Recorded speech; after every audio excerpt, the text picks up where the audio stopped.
All right, hello, welcome in everyone. As promised, we're streaming on YouTube today. Those of you who were checking us out on Twitch yesterday, welcome in. And yeah, I didn't really have a set start time. I didn't know what quality settings and all sorts of other things I wanted to do on YouTube because I just haven't done it very much. I think I've done 5 streams total on YouTube, and it's been a while. But anyway, it's going to be 1080p for now. I have some other upgrades coming to the stream down the road, so stay tuned on that. But you know, 1080p it's still not bad. It's still actually better quality than Twitch. We're doing 30,000 bits kbps. On Twitch we're doing 8 kbps. So yeah, it's a lot better. Let's jump into the game, y'all.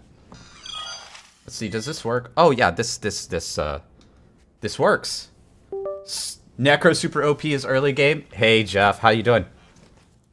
Yeah, we've got my level 25 Necro here, and I'm ready to blast a little bit today. I am playing a little bit of a different build right now. I might go into the Infinite Corpse Explosion build. I'm a big fan of that build. But yeah, I am running actually Bone Spear right now. And so I think what I can do here... What is Infinite Corpse Explosion on? Is it on Helm? Is it a resource? I actually don't know off the top of my head. I'd have to look it up. But yeah, look at this. This slaps. This is why Necromancer, by the way, is so good in the game right now. Is you run this, and then you just kill everything anyway. So you don't, in other words, you don't have to... Oh, is my game sound too loud? Oh, I can fix that here in a second. I think my game sounds a little too loud for you guys. So you can run nearly any like Necromancer build and be completely fine. This is why it's so awesome. Oh, look at that. We got a Helm already. We just started playing today. We do have a brand new video up on the channel that, you know, I'm pretty excited about all the new tech and investment that we've put into the channel lately. I actually went back and looked at last year recently when we were doing Immortal content. God save our soul. We were doing Diablo Immortal. Ugh. And hindsight is 2020, right? Wow, the videos back then look really bad. We've come a long way in just a year, you guys. We've come a long way. Okay, let me adjust the game sound because for some reason... Wait, windowed full screen. What? Wait, where's my full screen option? What? I was told 100% yesterday I was at full screen. This changed all by itself without me doing anything. Is this refresh rate new? I'm also going to sharpen the image up a little bit. But is this refresh rate new? What the heck? Did this stuff get changed automatically? There was like a little game update. They kicked everybody out of the servers. Oh, let's turn off distortion. What?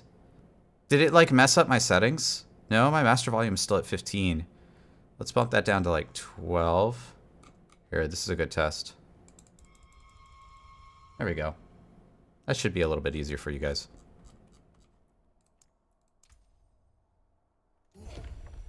Whoa, okay, okay. That's a little too sharp. Hold on. Sharpness... What did I do? I bumped it up to 30 from like 10. Let's go. Let's try a little bit sharper at 15. Okay, that's... Is that too much? No, that's alright. Alright. Enough joshing around. Let's, Helm. When hit when not healthy, magical bubble. Okay, good. Good. Oh, we need to actually offload. We need to offload in town. I've actually been playing with the controller a lot, and so I'm forgetting how to play with keyboard. where's my town portal? Oh, right, it's T. T for town portal. All right, let's take a look here. Let's just dump. Let's just take a giant dump into the stash. Boop, boop, boop, bop, bop. And then, do we have any upgrades here? Oh, that's kind of an upgrade, kind of, maybe, sort of. Not really. Let's just skip that one for now. 7 deeps, 16 armor. That's better. This.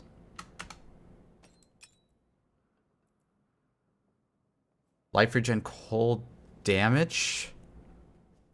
Negative. What else? Do we have any other upgrades here? I'm on PS5. I played D3 on Switch, and I played Immortal. I don't think I could ever play keyboard and mouse ever again. For reference, I am playing with the PS5 controller when I do play with keyboard mouse. So I have it hooked up, you know, perpetually. It's sitting here on my desk. So what's nice about that is I can hot swap between the two. So you can even see, like, I move my mouse, I move my thumbstick. It just, like, instantly hot swaps, right? It's really, really awesome. So I do play on controller quite a bit. This Bone Spear, it actually depends on which build I'm using. This Bone Spear build plays a lot better with keyboard mouse. But the Corpse Explosion build is way better on controller, in my opinion. So it kind of just depends on what you're playing. And yeah, I'm actually a big fan of a controller.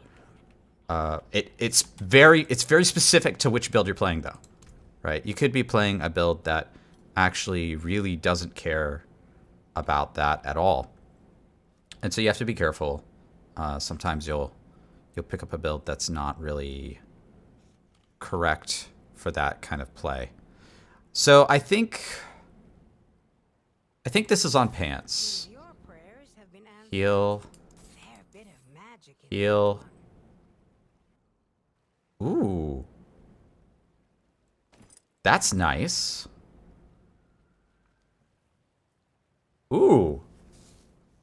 You gain 0.4 multiplicative % on increased armor for 4 seconds when you deal any form of damage, stacking up to 40. Whoa.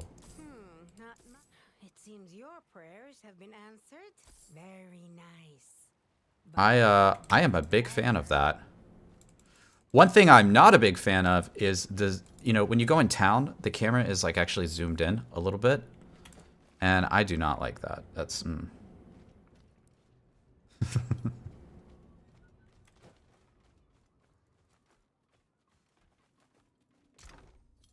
Let's plop these in the stash, and then I think we'll be good to go. We're gonna do some more events. Oh, I forgot to upgrade my potion. Ah! We need to upgrade the potion. Find somewhere else to get warm. I was here first. Wow, she's... The characters in this game are actually awesome. Like the NPCs and their dialogue and how everything is like considered is actually pretty incredible. Diablo 4 is hot garbage. Anyone who believes the quality is up lying to himself. Game is an empty soul. Ah! Dude, this is the best Diablo game ever made, and you can fight me in the chat all you want. Fight me. Let's go. Best Diablo game ever made. I'm gonna make all the D2 purists mad today. Is there a way to zoom out more in the world? There is not. I wish there was. I think this level of zoom is okay, but the reason why I wish you could zoom out just a little bit more is because you can play this game on an ultra-wide monitor. And the ultra-wide monitor lets you see more of the game world, right? So you can see up to 3:1 aspect ratio. But I want to play on 16:9. That way I can stream the game to you guys without having like too many problems, right? Because like when you stream in ultra wide, it gets really weird. The overlays look really messed up. I've seen a lot of people stream with ultra wides, and it just doesn't look good. I don't like it. So, you know, I'm thinking about you. I'm thinking about y'all. I'm thinking about the audience. You know. Speaking of which, I need to pull my camera back in. Ah! Come back. And I'm thinking about y'all, so I want to make sure that the game is watchable from a streaming perspective as well.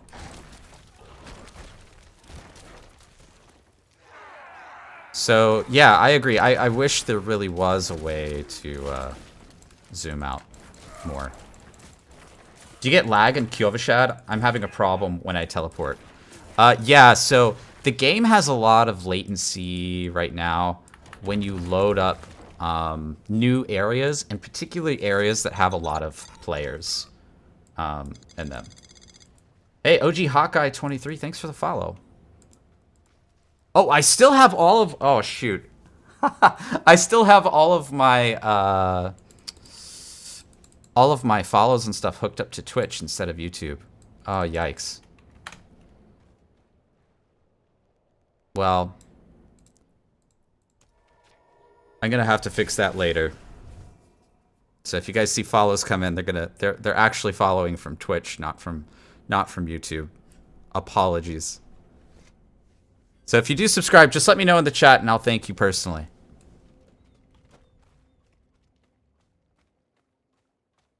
What were we talking about? Oh yeah, the latency, right?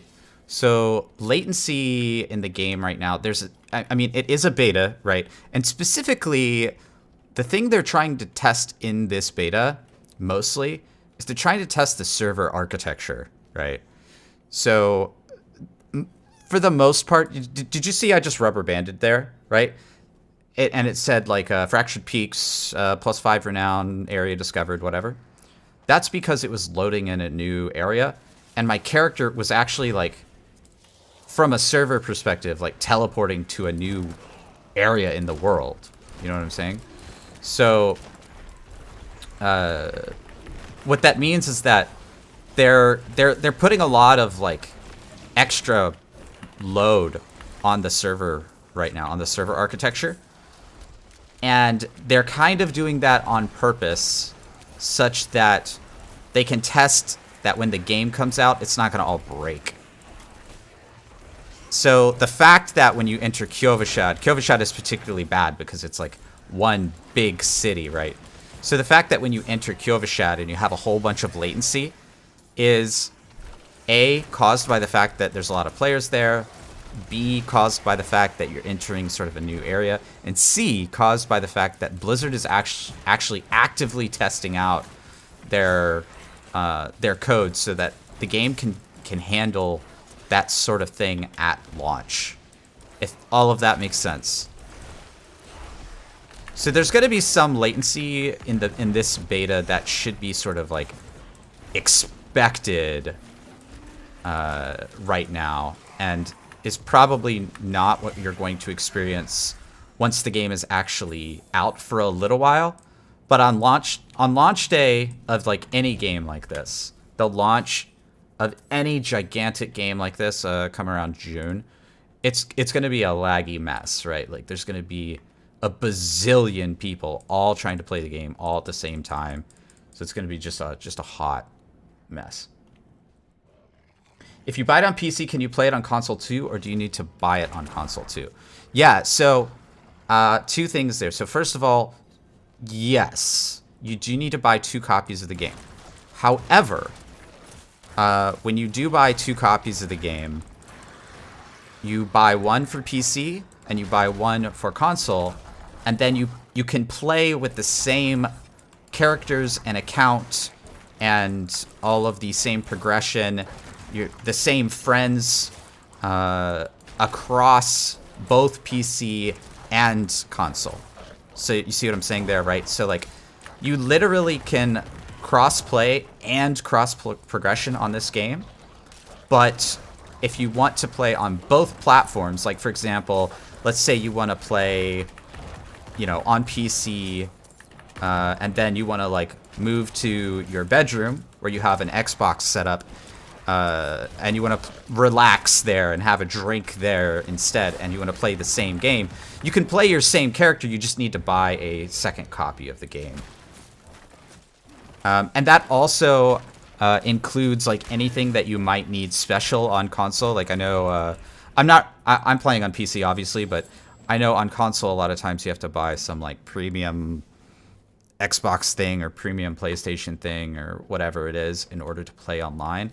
So if you need to buy those things normally to play online on those consoles, you also still have to have that as well.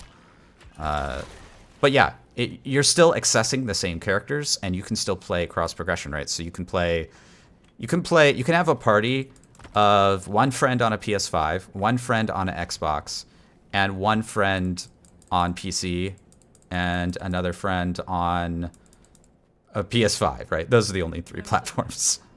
This place is overrun.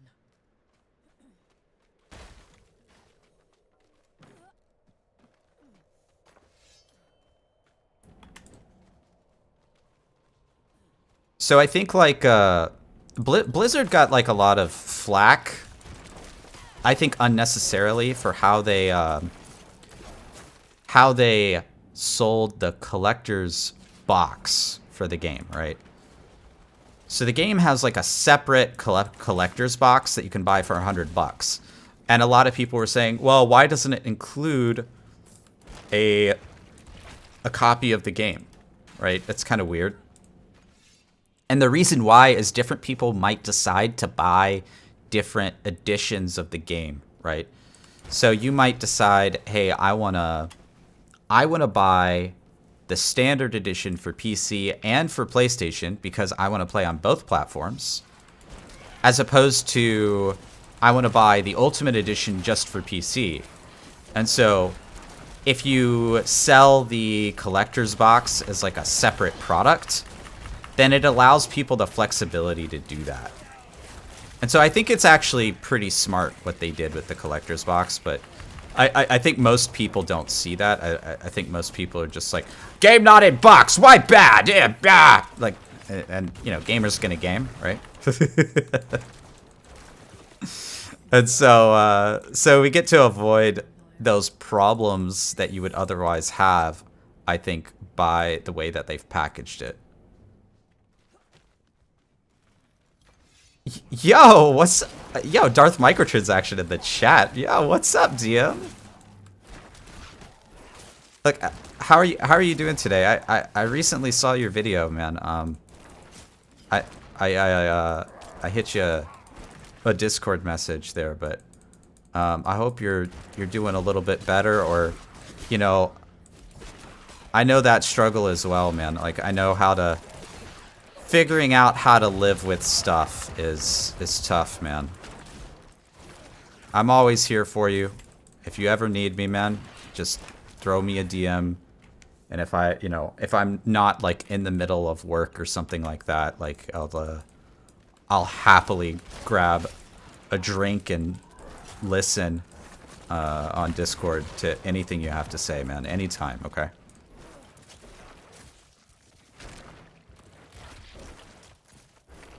The video got too many views and it ended up getting taken down. I like the collector's box separately. The value for the box is fine. And the price of the collectors of some of these games is literally $300. Yeah, that's a really great point, right? Like, I think for some of these AAA games, like, you know what would be a great comparison is to look at, like, didn't Fallout 4 have a collector's edition? I mean, this is like a decade ago, right? So, like, look at how much the Fallout 4 collector's edition cost, and then add a little bit of money for inflation, and maybe that's somewhat comparable. I don't know. I'd have to look at that to see. But yeah, I totally agree, right? Like, I think what you're actually getting in the box is pretty good. There is one thing, though, that the collector's box is missing, which is the soundtrack. I really want the soundtrack as like a separate mastered product. And so if they release the soundtrack at some point separately, I'll totally buy it. Like it's fine. Like 10 or 20 bucks or something like that would be I think a good price point there for that. The soundtrack on vinyl would be really cool. Yeah, I've been seeing a lot of people on like a Bandcamp that do that. And in fact, I was at Comic-Con here in downtown Seattle recently, and there was this there's this whole record company. What are they called? Like Materia. They're like Final Fantasy thing. That's like Materia Collective or something. And they were selling LPs and vinyls. They had a whole booth set up of just all these different game soundtracks. They like had like custom pressed a whole bunch of them. It was super, super awesome.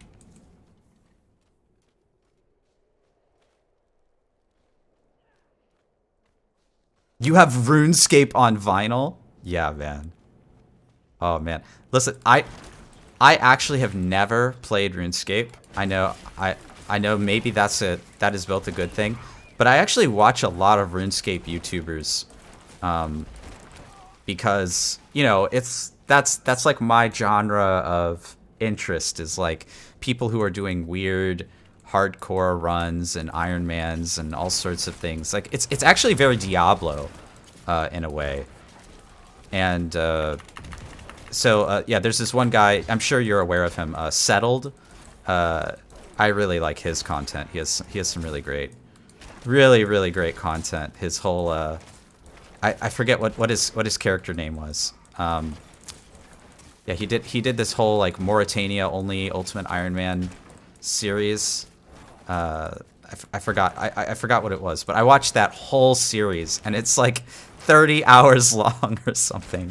It's actually insane. But yeah, I love RuneScape YouTubers. They're fantastic.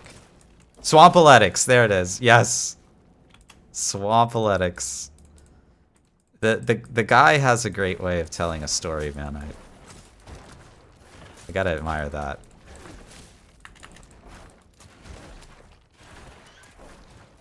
Old school RuneScape YouTubers are at another level of quality. It's weird. Yeah, it's really weird how good they are. It's actually crazy. So, okay, I gotta focus up. This boss is actually difficult. There he goes. He's actually hard. So, I'm not hitting all the right buttons. I gotta hit the correct buttons. This guy is actually tough. Oh, he's level 27 too. So he's like up-leveled a little bit. Oh my god. That attack, that's actually really hard to see. It like blends into the background a little bit. And then this poison guy is nasty. Oh, don't hit me with that, please. That bubble just saved my life. Come on. There we go. Potion. Oh, is he just stunned? Wait, why isn't he dead? Oh no, oh no, oh no. Bad, bad, bad, bad, bad, bad, bad. Nilkar, the Forgotten Bishop. You bastard. This guy is tough, man. I need more assets. Oh, you know what I forgot to do? I forgot to put my skeletons back on. Oh, crap. I was supposed to do that. The skeletons are actually quite good for leveling. Oh, no, not this. Okay, I'm in big trouble. This guy, the Sanguine Knight, he, this thing eats your projectiles. Okay, yeah, I got him dead. I got him dead. We're okay, we're okay, we're okay. No, we're not okay. We're not okay. We're out of potions. We're not okay. Come on, Nilkar. Come on, Nilkar. Give me a potion. There we go. Oh, shoot. Don't. No, no, no, no, no. Come on.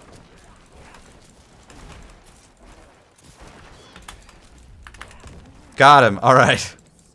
Whew, that was a close one. All right, let's fix this problem with my build. I totally forgot about this. So, I want the no, I want the no, I want the Reapers. Yes. I want Corpse. Yeah, I think I want Reapers. Yeah, I want Reaper, Corpse. And then how do I actually go back here?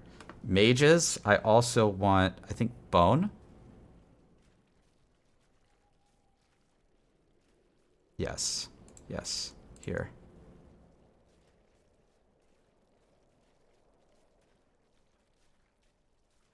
Yes. All right. Oh, and then I have to actually put it on my skill bar. There we go. Why don't you use summons? Because I'm dumb. Because I forgot to, that's why.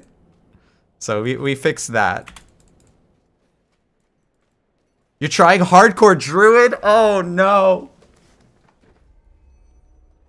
Oh no. Do whirlwind, do tornado, okay? Save yourself a lot of trouble. Make sure you take tornado and make sure you take earth, whatever it's called. The level 7 earth skill. That unstoppable is absolutely required.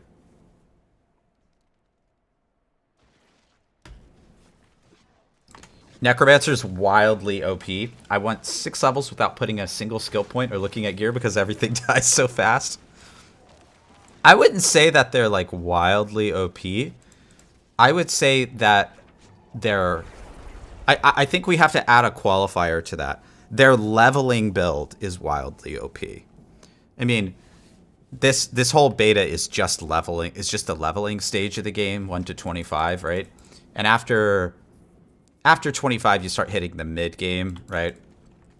And so this is like, have you ever played like a Twink build in WoW? This is like playing a Twink build in WoW. It's like, well, I'm a level 30 rogue, but I have all the best level 30 gear in the game, and you're just demolishing all the level 30 content in the game.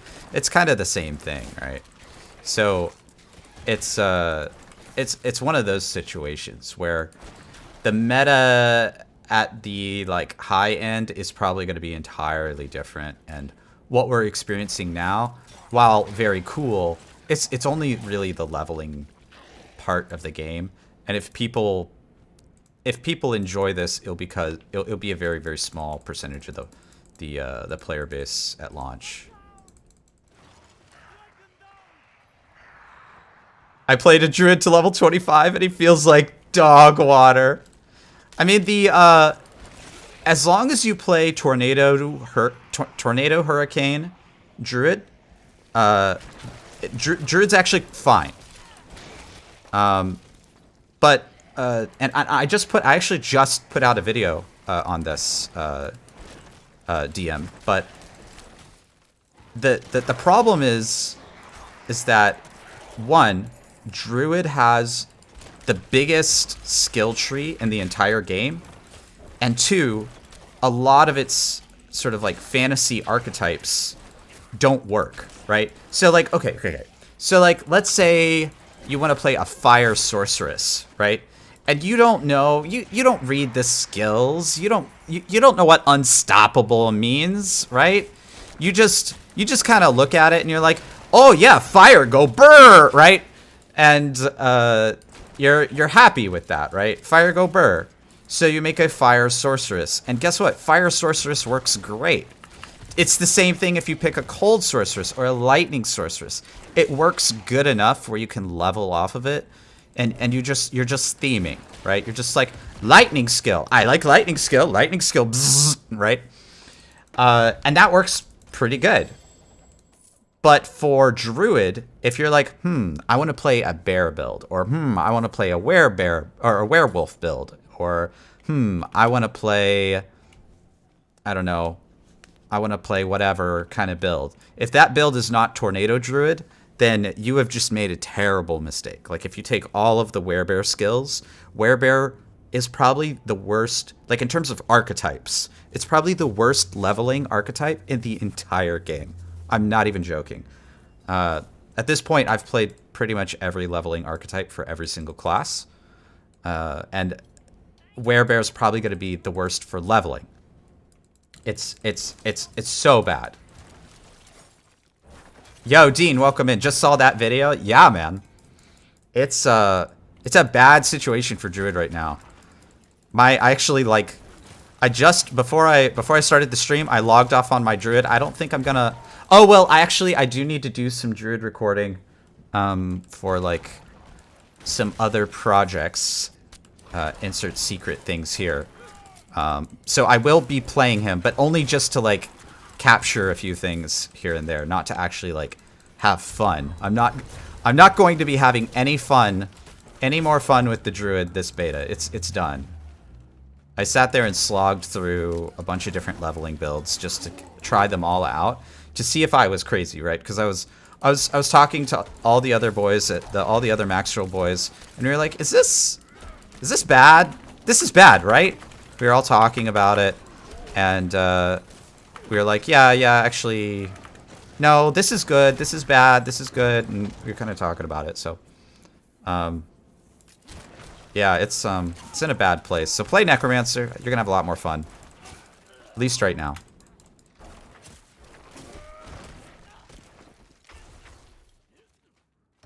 Endgame meta will be no pet builds. I kind of suspect that too. The pets are... I think they're going to have survivability issues. Because if you just look at the skill tree, right, the most important thing for like damage scaling is a mechanic that is called Fortify. What's it called? Actually, Necromancer has a ton of it, so we can take a look real quick.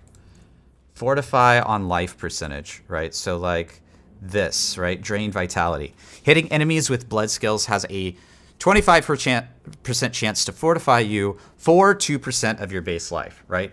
So like this mechanic is actually goated. It's so strong because the event is the thing that triggers this is hitting an enemy, right? So like when you attack, which is the thing that you want to be doing in a Diablo game, is you want to be attacking all the time. Just attack, attack, attack. Being offensive and being aggressive is really good.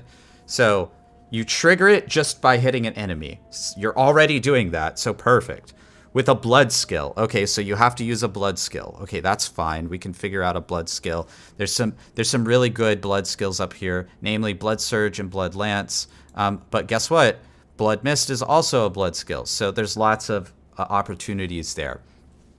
25% chance. This is the part where it where Lucky Hit comes in, and so you have to like consider Lucky Hit. So Lucky Hit is 9 for Blood Mist, and it's 40 for Blood Lance, and it's 20 for Blood Surge. So actually, Blood Lance might do really, really well with this mechanic, right? To fortify you for 2% of your base life, and Necromancer just gets tons of things that adds to their base life, right? So you're just going around adding to your base life all the time, and you're fortifying on top of that all the time. So that's really important as like the damage scaling comes up in the game, right? So like as you start taking more and more damage, you're going to need that mechanic more and more.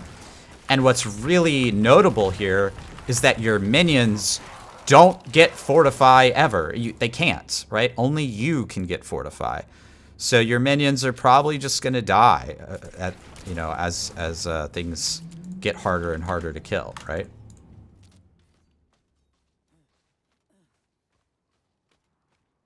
I'm looking forward to this Fortify video. Yeah, I think Fortify is going to be super, super important. I mean, otherwise you're probably just gonna, it's really hard to say how the damage scaling is gonna look at endgame. We really don't know yet.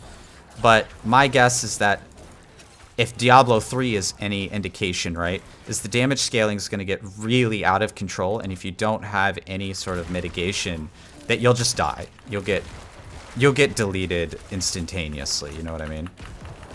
So having some really good scaling is going to be, I think, kind of important. Wasn't there? I think I came in here because there's some quest in here, but I'm not seeing that for some reason. Oh, here it is. Hey.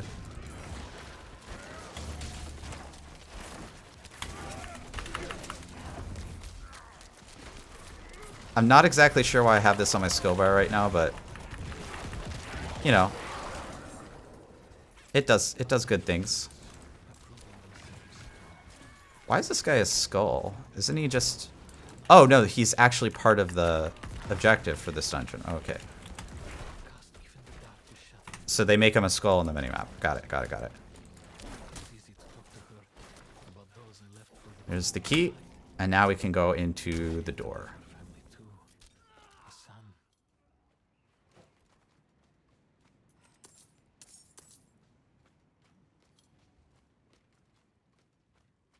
The Watchman's Gate.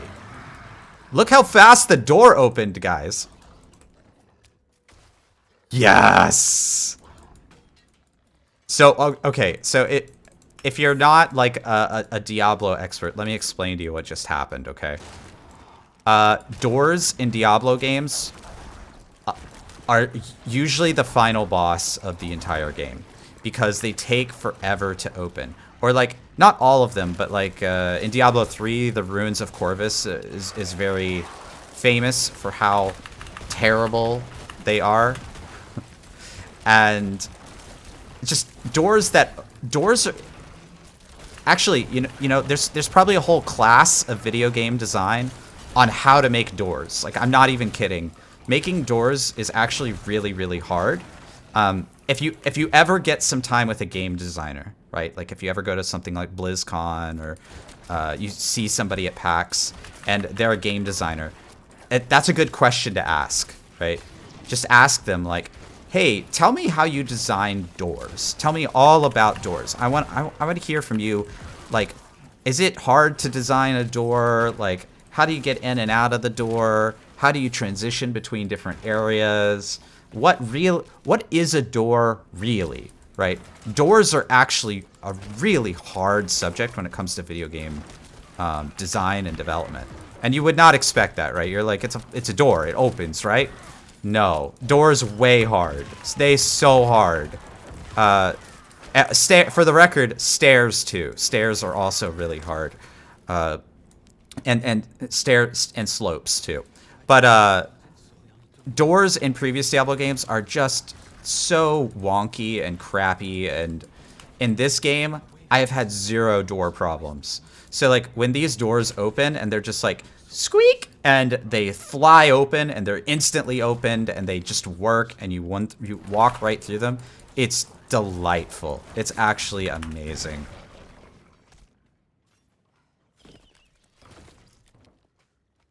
Is D4 gonna cost monthly?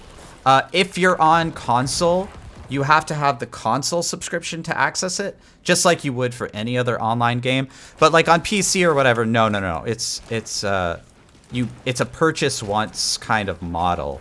Now, I do think they are gonna sell cosmetics, and there is one pay-to-win thing in the game, just one, and that is that you can access the game like 4 days early if you buy the like ultimate edition of the game.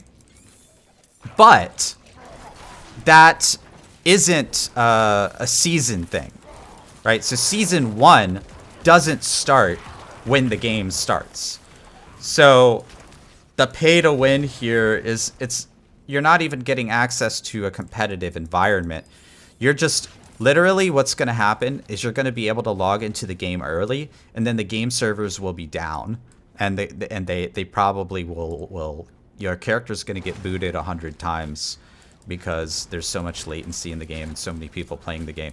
So it's like you're paying more money to access the game early so that you can kind of like beta test the launch a little bit, and then and then that's it, right?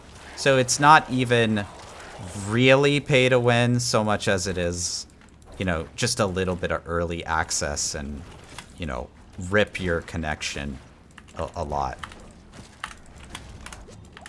I gotta say, having the extra bony boys, the little skelly boys, is actually helping quite a bit during the... Look how much damage they're doing. I'm not really getting good attacks in because I have to play... I'm spending a lot of time kind of running around being very defensive right now, but the bony boys are pretty good for just like smashing the boss. It's good single target damage.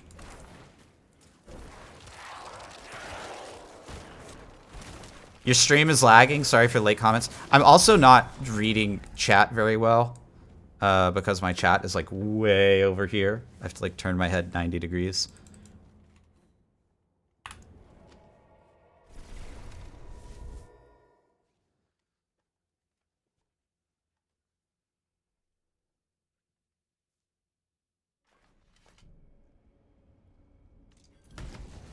All right. Let's go up to Bear Tribe and see if we can find some events.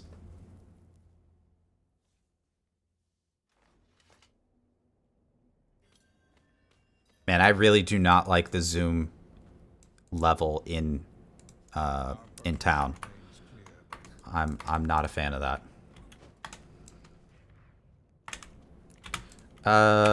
Oh, this is I've done this quest like 10 times on other characters already. So this is like a quest where you gotta go kill a big bad guy, I think. I don't pay attention to the story, man. Only a little bit. I do think like at some point I'm gonna sit down and then once Diablo 4 launch is all done and everybody's happy and all the quest guides and build guides and dungeon guides are all done, like 4 months into D4 launch, I'll be able to sit down and actually just play through the game, like slow play through the game with the story. Here he is. Yeah, this is the big guy I was talking about. Boom. Man, I really love Bone Spear. It's actually really awesome. The thing that makes it super awesome is, here, I'll show you. If you pick up any bone stuff, make sure you take Serration and you take Rapid Ossification. If for Bone Spear, Rapid Ossification for Bone Spear Compound Fracture, right? Oh, we got a Jar of Souls. Let's do it. What are your thoughts about RNG on RNG? First impressions, I'm super concerned about the game having too much RNG and it being unrealistic to make builds because legendary powers never drop. Okay, so first of all, the beta, if you think the drop rate in the beta is low, you're crazy. Like, the drop rate is actually insane right now. And in fact, the developers came out and said that the drop rate is intentionally higher so that people can get more access to legendary powers, right? The game is tuned such that you probably won't have like a good build put together until way later. Like, you're not supposed to have a complete build at level 25. That's really crazy. The game Paragon doesn't begin until like level 51, right? So, or level 50, I should say. So if you compare that to like Diablo 3, right? Like, your build doesn't even begin coming online until you start hitting your Paragon levels, right? So I would not expect to really have like an end game level viable build until level 50 at least, if not a little bit later than that. That's sort of like kind of what I would expect. Second thing is that you do have the Codex of Power, right? And not a lot of people are talking about this. I do have a couple of videos on the channel talking about the Codex of Power and all of like my class previews and stuff. But you can just do a dungeon and get this, right? Like, critical strikes with bone skills increase your essence regeneration by 20% for 4 seconds, right? You could just go do a dungeon in 5 minutes and get that. You don't need to go find a legendary item for that. Now, not every legendary power is in the Codex of Power, which I think is a good thing. I think that's a good design.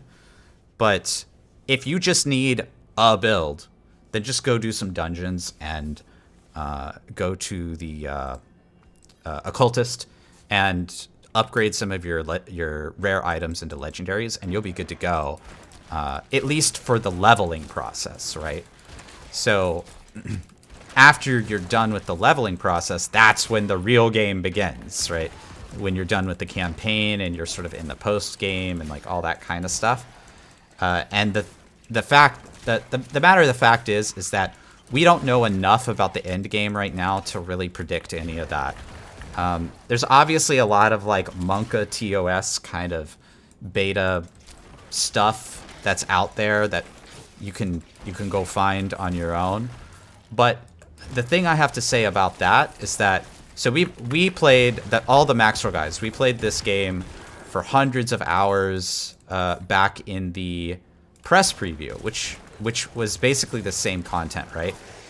And so much has changed between the press preview and now. It's actually crazy. It's actually nuts how much they have already listened to the feedback of the community and changed the game from that perspective, right? So I would expect that any sort of information that's out there on the closed beta is probably already way out of date. Like any sort of like metas or like any information like that, it's probably all wrong at this point. And I would expect a lot of the systems and things that they're going to launch the game with to be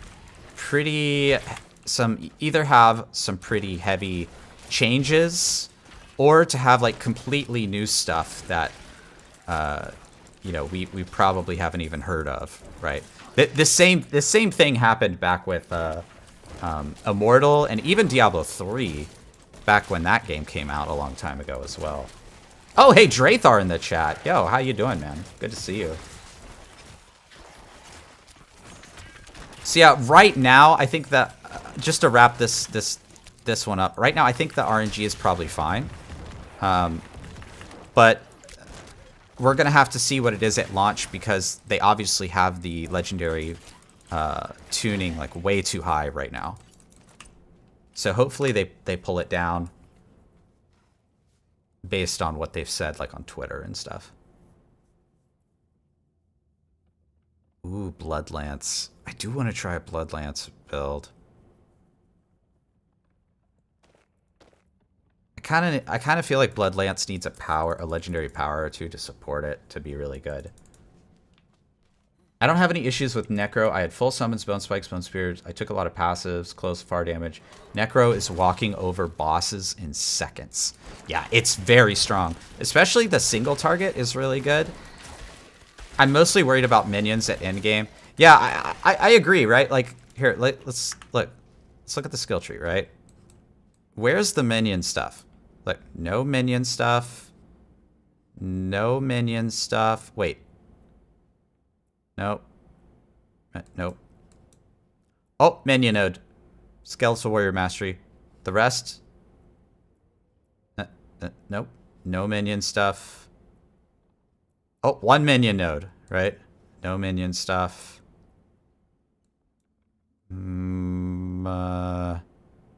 Oh, I think the darkness adds to minion. Yeah, gloom adds to minion damage. And necrotic carapace adds to minions, and then transfusion lets you heal your minions. So that's 3 nodes out of all of these. And then Army of the Dead is obviously minions. And then there's these like sort of minion passives at the end, and then there's Kalan's Edict. So there's really not much, right? It's like nothing, 1, 1, 3, some more, 1 capstone or keystone. They're calling them keystones. So yeah, I don't think like a fully vetted sort of like end game build would probably even have like viability, just because the skill tree just doesn't have the viability for it. Just end of story. Unless there's some legendary or unique or something that's like stupid OP. And then obviously that would probably get balanced at some point, but that's about the only thing I can think of that would make it viable. By the way, the beard, holy crap, I gotta shave this thing, man. The only I usually shave the beard because I got like really thick hair and it gets itchy as heck, man. It is so itchy right now. I just literally haven't had time to shave it because we've been making so much content for the channel How will Necro do in PvP? We haven't been able to play PvP in the game yet, so your guess is as good as mine.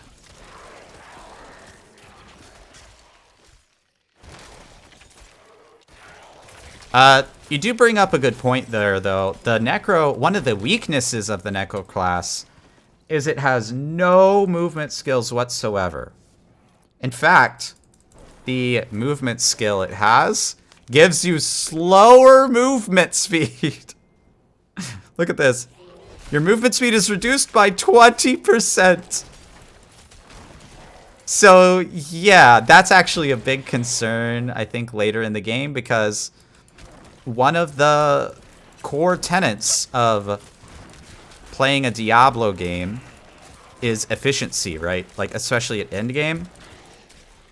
And in order to be efficient, you need to move fast, because there's a lot of empty space between objectives, right? And Necro can literally not do that. Literally impossible to move fast. It's always a balance between speed and, you know, survivability and damage. But if there's no way to move faster, then there's no way to balance that sort of particular aspect of it. So I think what's going to be interesting is it looks like to me that a like level 20 rogue can probably move faster than like a level 100 necromancer. That's what it looks like to me. Just based on the talent tree alone, right? I don't think there's a chance that necromancers are ever going to move quickly. Again, pending some like unknown legendary or Codex of Power thing that's not in the game yet, right?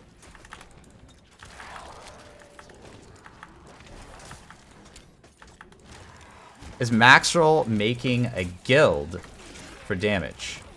A guild for damage. Oh, a guide for damage. For example, what stats pets get?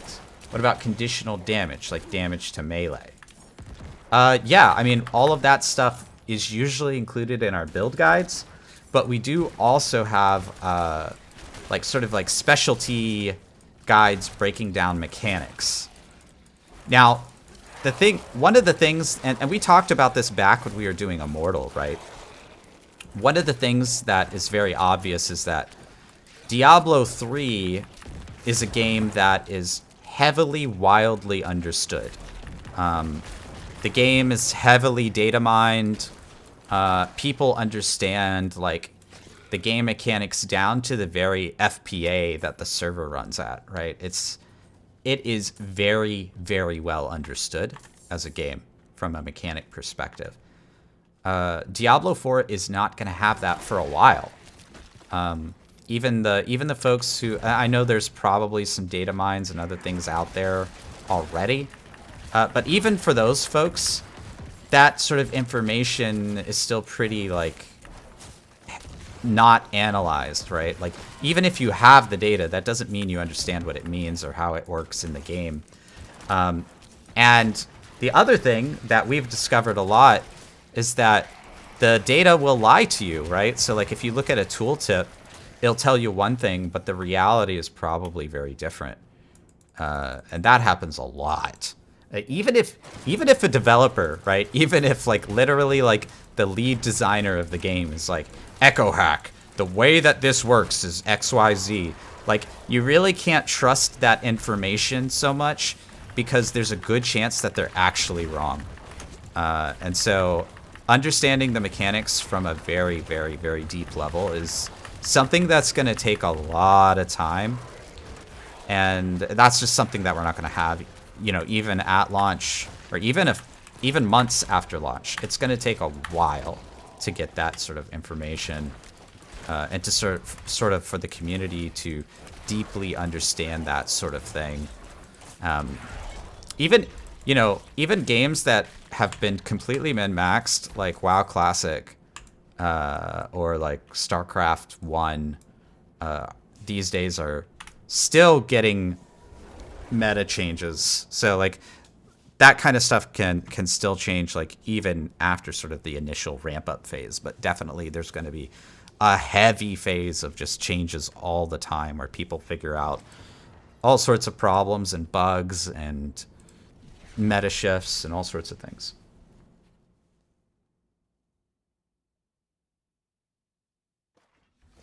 One thing I also saw that doesn't bode well for Summon Necro is that if you want minion stats like minion attack speed or life, you're sacrificing the actual power of your character, yeah. So yeah, you have to like buff your minions at the opportunity cost, I think is the right word, right? At the opportunity cost of your character's own attacks.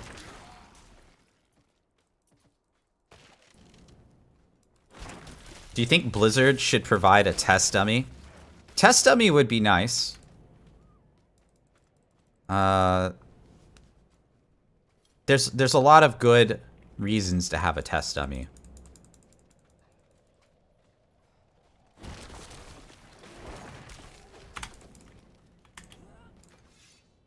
I don't think it's like a requirement for launch, though.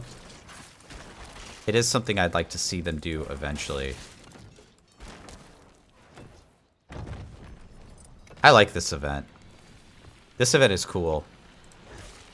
Because it kind of forces you to stand in place. It's like, stand in place, and then you have to... A lot of times, a ton of mobs will show up, and you'll take a lot of damage because you're forced to stand in place. By the way, this is one of the things that makes this event, or events like it and other mechanics in the game, is one of the reasons that melee right now is kind of... The game... Diablo 4 kind of hates melee right now. That might change in the future, but... You have to have ranged attacks, so these spearmen will just, like, pull you apart, man.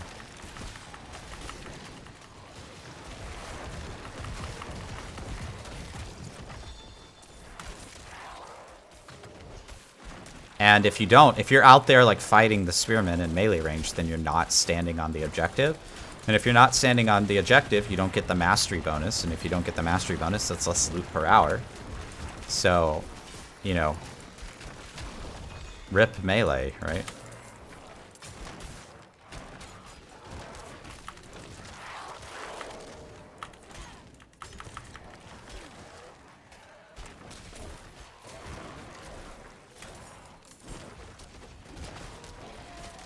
One thing I really do like about Bone Spear here is the vulnerability that it provides. Like, every time I attack, something is vulnerable on the screen. It's pretty awesome.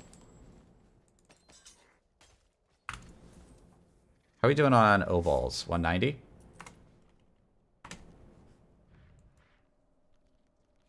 Ooh, we haven't done Cultist Refuge.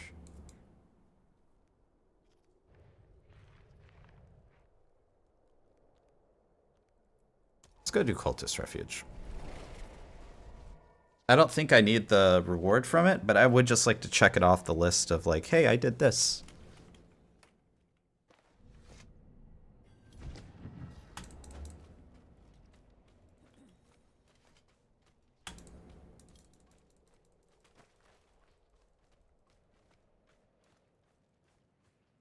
Diablo 4 is probably going to make me end up spending a ton of money. Because I really would love to play this game in, right now I'm playing it in 4K 60. I would love to play it in 4K 120. And that would be like, I don't know. I would have to at least buy a massive graphics card for that. They were advertising that DLSS and NVIDIA cards works for this game now. And they were like, oh, the new NVIDIA 40 blah, blah, blah. I'm like, oh, do I have to buy one of those cards now? I kind of don't want to. But I understand 4K 120 is like not an easily achievable thing. Hey, Doc, welcome in. How you doing? Hey, thanks for coming over from Twitch. That's a big jump, actually. Believe it or not, the stream quality that I have over here right now, even though it's still 1080p, it's 1080p 30,000 kilobits per second. And on Twitch, I can only do 8,000 kilobits per second because Twitch limitations. So in the future, I'm hoping to have... I'm hoping to do 1440 or maybe even 4K live, which would be really cool. And for that, I can do even higher bit rates as well.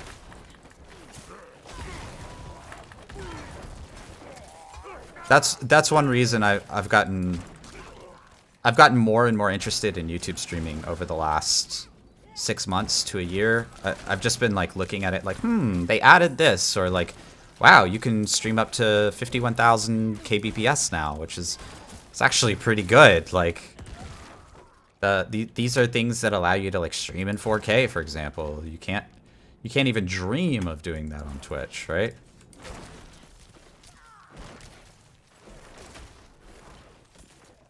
I just watched your Druid video. That's a good one. Thanks, man. I appreciate that.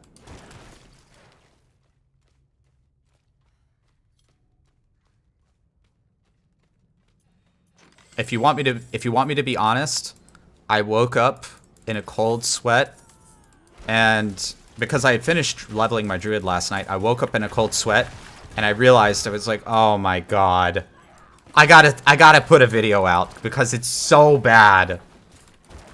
It's such a disaster, right? And to be clear, right? If players like you guys are gonna be fine. You're gonna play Hurricane, Tornado Druid. You're gonna follow the build guide. You're gonna be totally fine, right? And you're gonna have fun with Druid, yada yada. The problem is not that. The problem is that most people who are playing this game are gonna pick it up and they're gonna go, oh yeah, I like Bear. Bear good. And they want to play Bear. That's why they play Druid, right? Like, actually, the gamer waifu, I've been trying to sell her on Diablo 4. She's not here. She's off doing salsa dancing things. But the gamer waifu, I've been trying to sell her on Diablo 4 because she loves playing Druid in D&D, right? So I'm like, hey, you should play Druid. I think I might shut up now after what I discovered yesterday. Oh, man. It's so hard. Because I think if she played Druid, the Druid that she likes to play is like a I am bear. She likes being the bear. She's like, I'm bear. She doesn't really want to be really anything else, right? She just wants to play bear. So if I tell her, I'm like, well, you can play Druid, but you gotta toss these tornadoes at people. She's just gonna be like, what? That's stupid. I don't want to play Druid now. And I don't want to play Diablo 4 either. That's how that conversation is gonna go, right?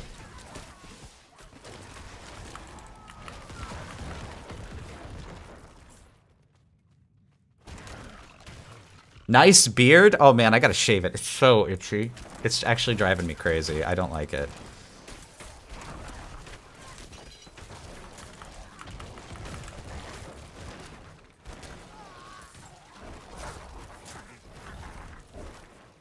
She's right. I play like that as well. Exactly, right? I think most people actually play like that. And, you know, the max roll style of playing the game is actually the exception, not the rule, right? Very few people play this game and they're like, oh yeah, I want to do the most damage and I want to speedrun everything. Like, very few people are actually want to do that. As fun as I think that is, that's not what most people that play this game are gonna do. Not even close. Wait, this doesn't have a boss. Oh. Oh, interesting. Let's hit Kyovashad. I played Melee, Bear, and Barb, and I had a lot of fun until you play the other classes, and it takes half the time. Oh, God. Yep.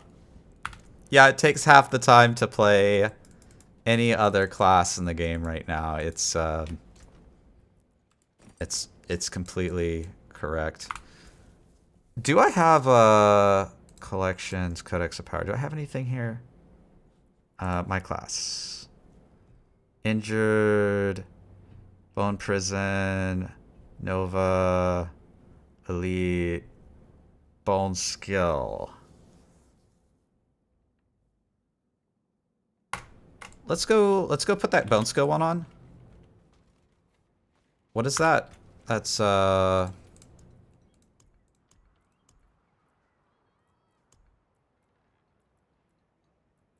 Jeez, where is this? Is that a utility? I don't know what that icon means.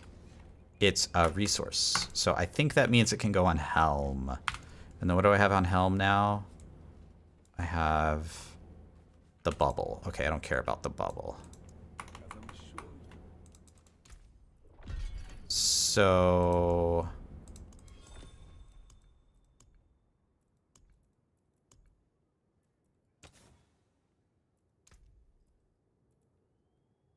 Oh, I think they changed this.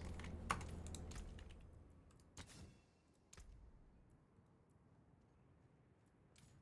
think they changed this.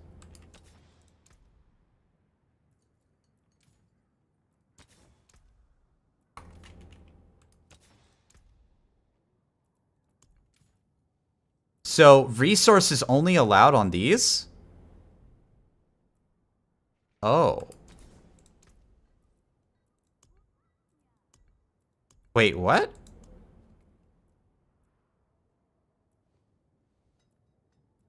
Only on rings? Only ring slots. They changed this. Oh, wild, dude. Completely wild.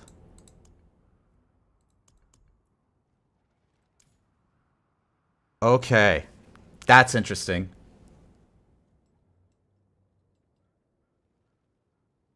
I don't mind Wind Druid. He was fun in D2. I mean, yeah. Definitely play Wind Druid. I guess my criticism is not like Druid bad, but it's like the regular people that are going to play this game are going to have no idea. They're going to come into the game and they're just going to pick whatever they want, and they're going to have a really bad time with Druid. They're going to wonder why Druid sucks.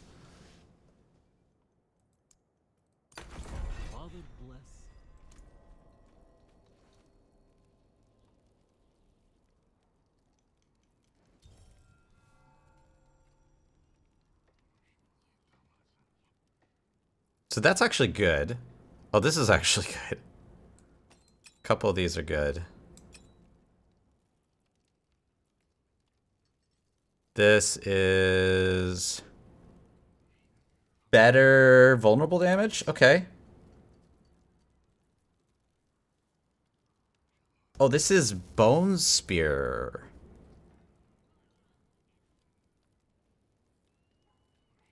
Let's swap this. Extract. And imprint. So that was 9,000 gold to extract. And imprinting... That's like backwards. It should not cost gold to extract IMO. That feels kind of backwards to me.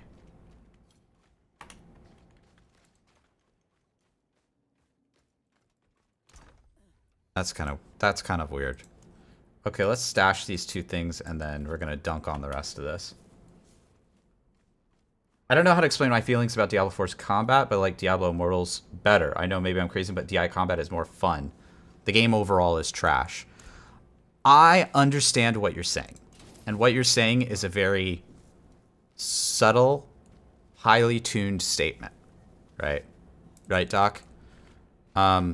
Diablo Immortals combat has this like rhythm to it that feels really good. And a lot of the reason that is because the entire game is built on cooldown oriented skills, right? So the game is a lot simpler because there's no resource management, you know? The resource is just the cooldown. And so because of that, it plays a little bit like the mechanics kind of play like a rhythm game. Like I know that sounds weird or like kind of a weird way to look at it, but if you think about it, that's kind of how it plays.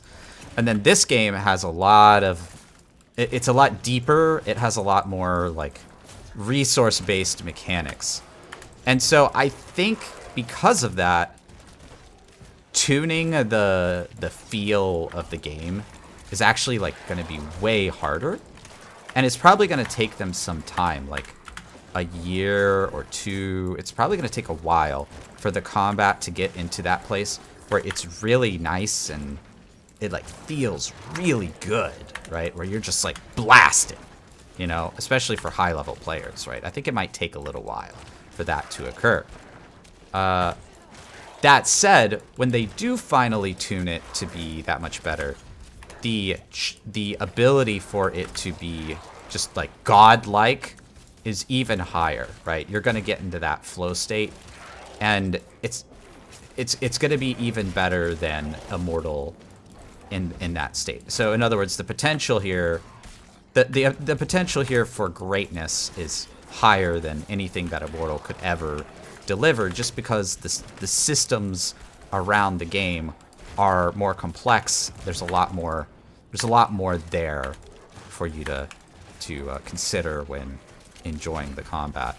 And so far, I've actually found, me personally, I find that I like Diablo 4 combat better than Immortal. But I do understand what you're exactly what you're talking about. I think literally there's literally like 5 to 10 people on the planet that would understand what you mean. Right? Because most people that play Immortal are not playing it at this like super high level where the combat is like very, very, very intense. Very few people are there, right? It's more of this like fun, casual, pick 'em up and smash stuff kind of game, I think, for most people, right? Yeah, it's the rhythm. Yeah. And eventually Diablo 4 is going to have that. There's going to be this like rhythm to the game. Eventually. We'll get there. We're not there yet.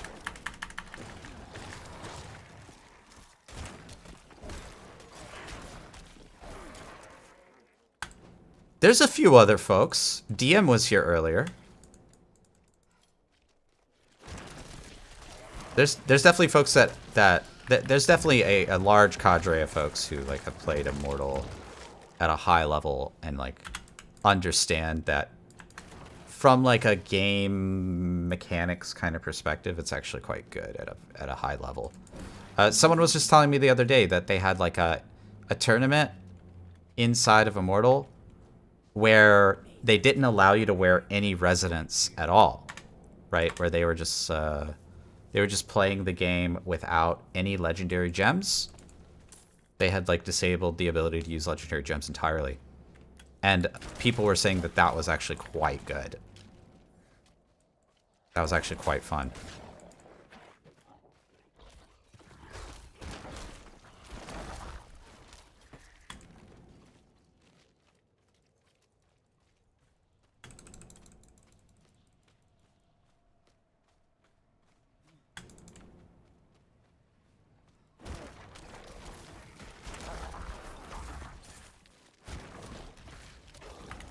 How are we on obols? 210. I think I'm going to switch over to controller.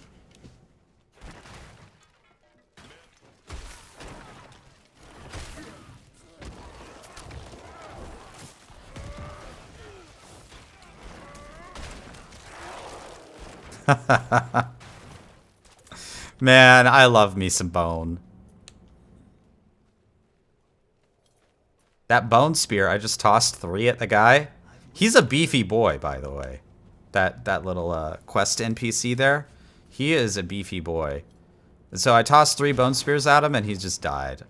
Whoa, did you see that? I actually threw a bone spear off the cliff and hit him? Whoa! I love this game, man. I love this game. This game is so good. You could never do that in Diablo 2 or Diablo 3. Never.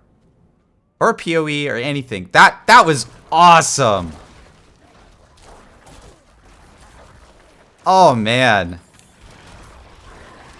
That was sick.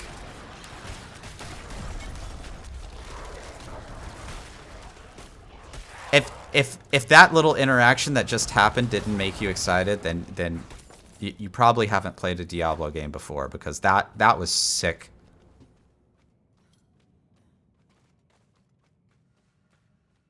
It's hard to aim some of your skills on controller, especially the Necro circle that traps enemies. Yeah, we were talking about this a little earlier. Totally agree.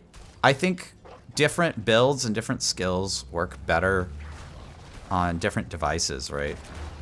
So like this build, for example, I do think plays a little bit better on keyboard mouse. And any class, for the record, any class that has like a teleport, that's gonna play better. Wait, oh, this is my Golem quest. I hadn't done my Golem quest yet. Oh, okay.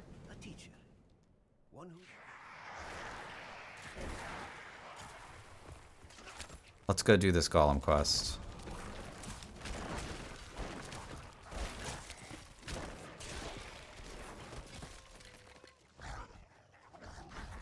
The Unbroken Bones. See, I like this kind of quest. Like, I'm a very traditional kind of guy, you know? Like, kill the 20 bears, collect the 15 bear pelts, get the 5 tiger teeth, uncover the 3 dig sites. You know, I'm a very traditional guy when it comes to these kinds of like RPG things. I enjoy these kinds of quests, right?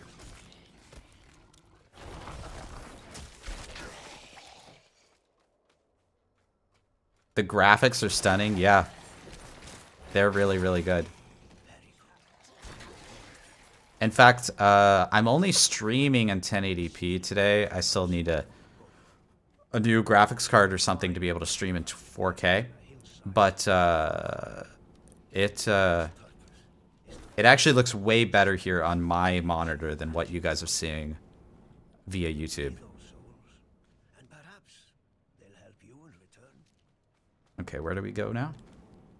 Down there, okay. Rogue is your favorite class so far? Whew,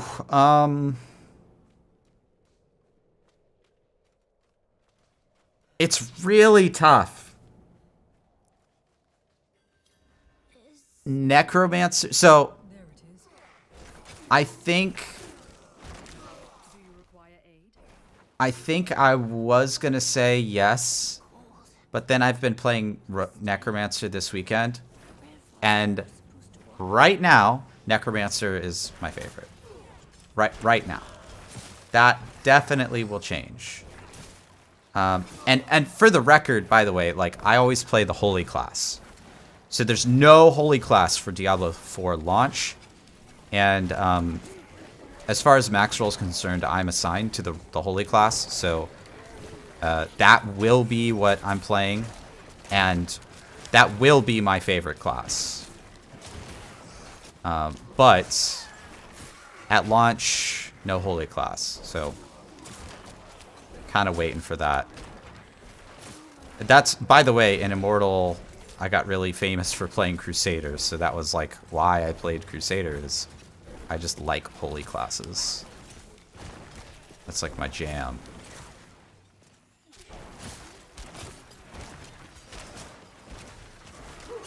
The sword and board kind of like gameplay, the shield charge, the getting on the horse, the like all that stuff. I love that stuff, man.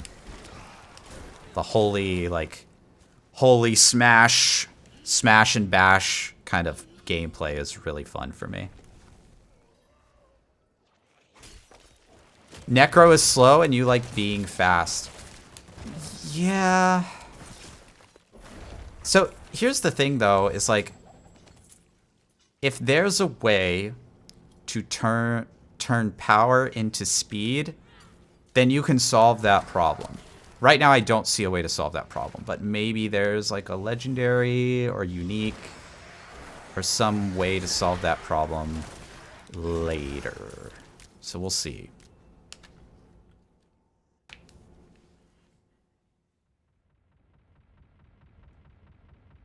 You're saving, Professor, you're saving up money for a laptop to play Diablo 4.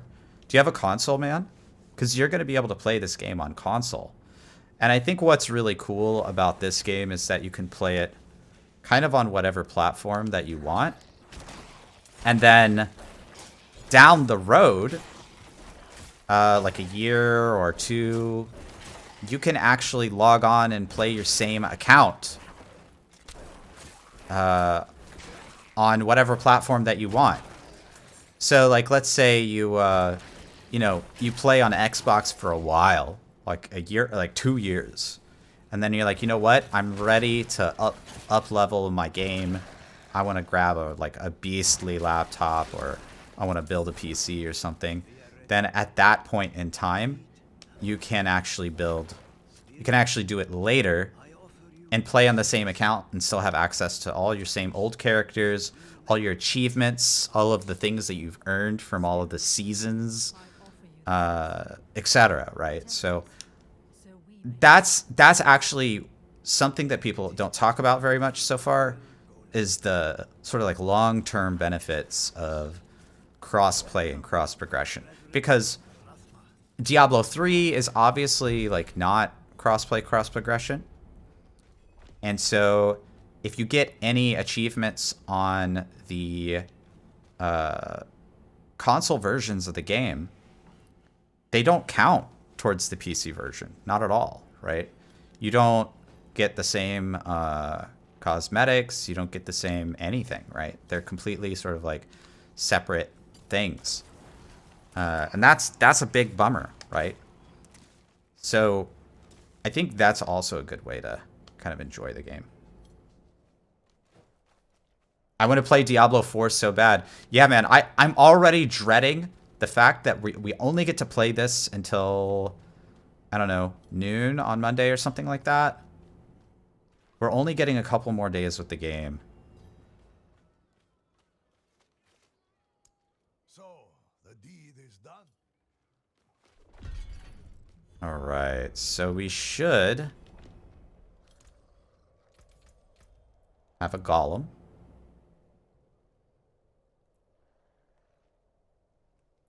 Yeah, let's go for that. And then, how do I even assign my skills? Oh, I don't even know how to assign my skills on controller. Which button is it? Oh, here it is. You actually have to go into here. Skill assignment. L? I'm trying to figure out how to do this purely on controller.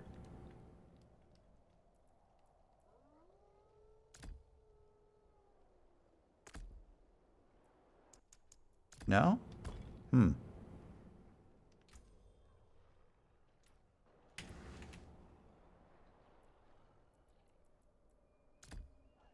I don't know how to open this pane on controller here.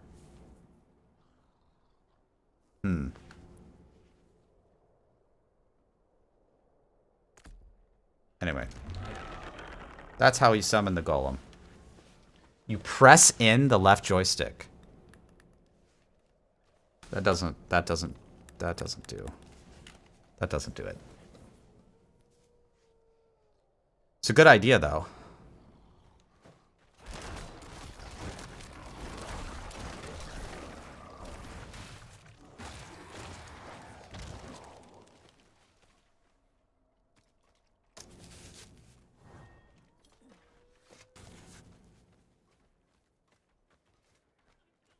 Oh, while you're in the ability menu. Okay, hold on. You're in the ability menu. You press on the left. Ah. Aha. Hashtag just controller things.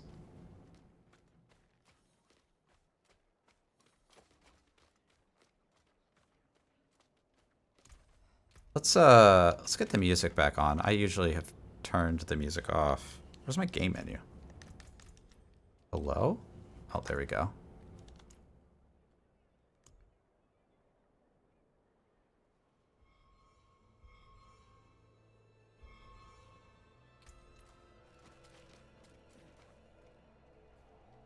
There we go. I love the music. I just had it turned off so I could get some footage.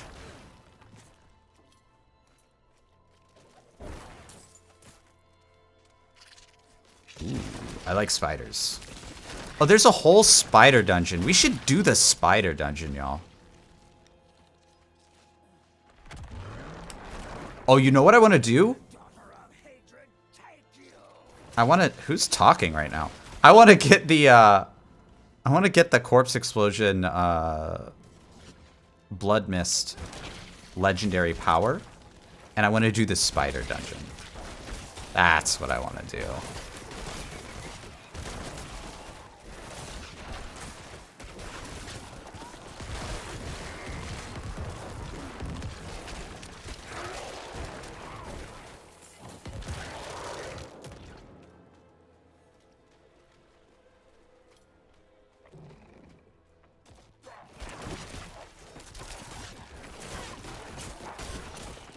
God, the beard is so itchy, guys. I have to shave sometime today. It's so bad.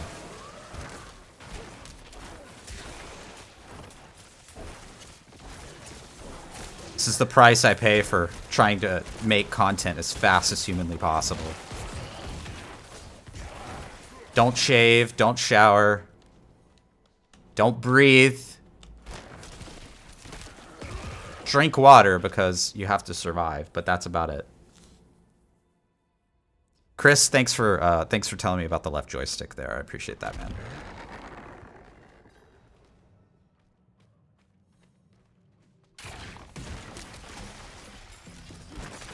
Yeah, I still don't get the sellers, man. Like, we kill this one little pack. And then we're going to go hit another load screen. The beard is just cosmetic. Drop it. No power from it. Oh, man. You use controller on PC too? What controller do you use, Chris? So me and Macro have been talking, and Macro uses Xbox 360 controller. I do have an Xbox, or not Xbox 360, but Xbox One. I do have an Xbox One controller. You know what? Hold on. I want to test something out. Hang on. Hold on. Hang tight. Where's my Xbox controller?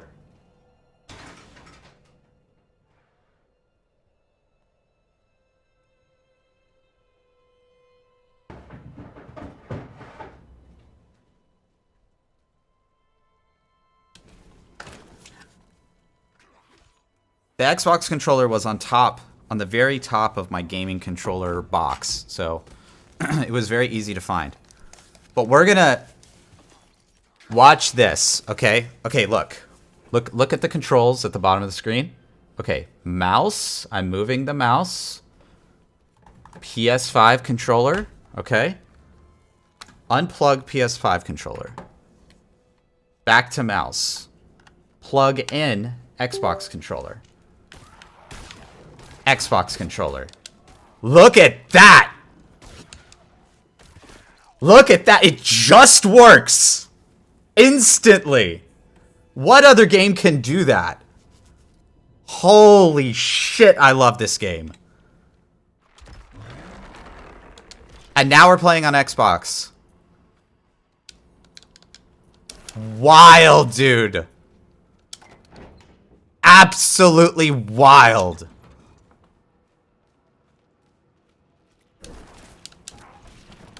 It just works. It's that easy. actually crazy. That's actually crazy. That's actually crazy. Okay, hold on. Unplug. Back on mouse, keyboard, plug. Back on PS5. Instantaneously. Unplug. Mouse controller. Plug in. Oh, by the way, I don't have any battery or anything in these. No batteries. So they're connecting to the PC for the very first time and doing like their client handshake or whatever it is. You know? So it's not, they're not even connected to the PC, and then I plug them in, and from nothing, they just work. How crazy is that? That's actually nuts.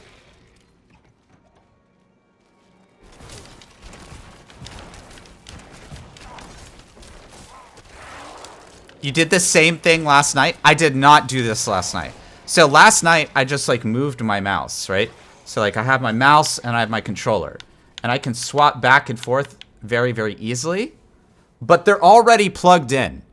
Okay? That's a big thing, right? So the game already is aware of them and that kind of thing. But in this case, I completely unplugged it from the PC. It had no battery, was not even connected to the PC at all. Completely different controller with a completely different button layout. And I connected it and it just works. That's actually completely wild. I actually don't know any game that does that. I think Diablo 4 might be like completely innovating here. I don't know any game that does that.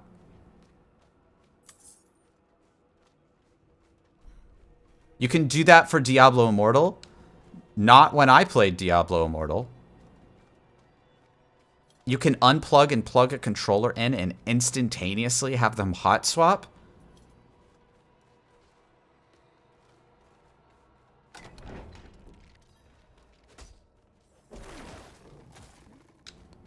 I mean, maybe they updated it, but when I played Immortal, it didn't work that way. Oh, they did. Oh, okay. Well, I mean, it's the same company, so hopefully they're at least reusing some technology. Hopefully they are reusing at least a little bit of technology. I just realized the game is really loud. Look at this. This new wow. The controller just works. Even in the settings menus and everything. Wow.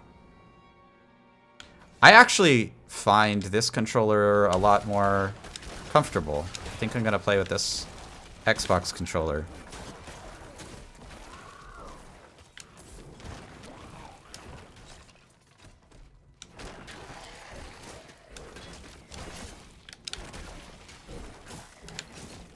Man, am I playing Diablo 4 on controller? Like, am I preferring that?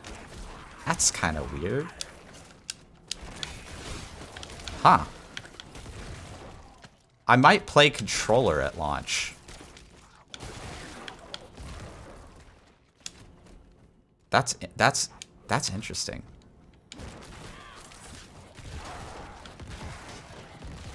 Or maybe I'll just play both. I'll probably end up playing both, is the honest truth.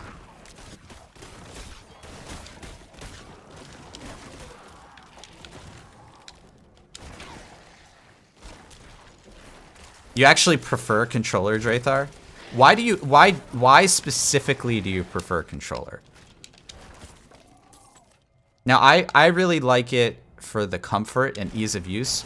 I'll tell you, there are reasons I dislike controller, like teleport mechanics. If I'm playing Twisting Blades on Rogue, I don't know if I can play controller. Twisting Blades is gonna... I don't know, man. I need that extra fine grain control. Or like any build on Sorcerer that uses teleport, which is all of them, by the way. I think that's gonna be rough.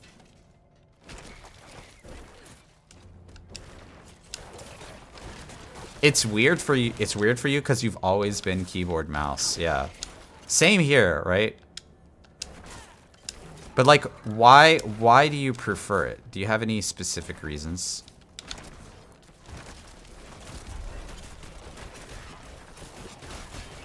I'm a vet and I have to stand under the desk, an ottoman, so I put my legs up because of injuries so I can sit back. Okay, so it's a comfort thing.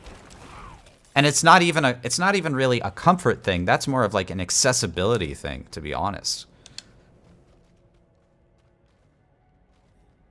Oh, wait, how do you do... Oh, wait, what the heck is that? What is this? Launch games with a controller. What? You can do this?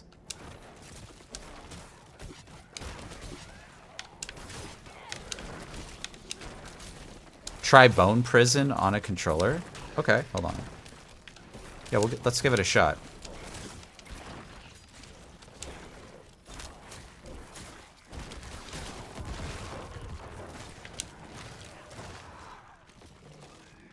Alright. Abilities. Oh, okay, hold on. Ah! Abilities. I'm still getting the hang of this a little bit.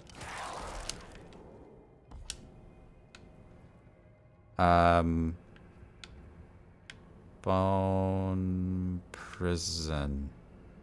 Did they move it? Oh no, it's up here. Okay. So I still get used to the controller controls. Bone Prison. Put it here, sure. And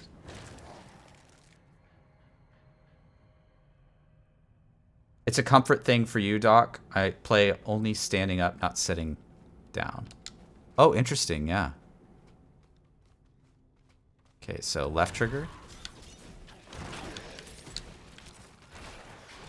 Oh, you have to aim this. Yeah, that is odd. So you have to aim it with, like, left stick? Yeah, this is the kind of skill that I would probably prefer on keyboard, to be honest.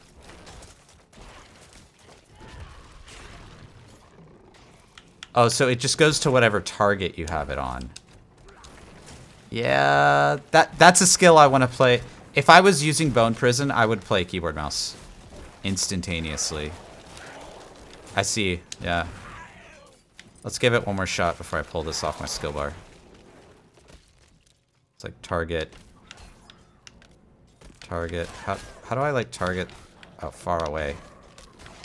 How do I like switch target?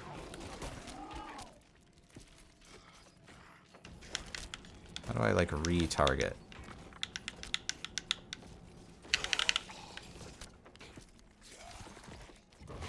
Okay, so yeah, it is target centric.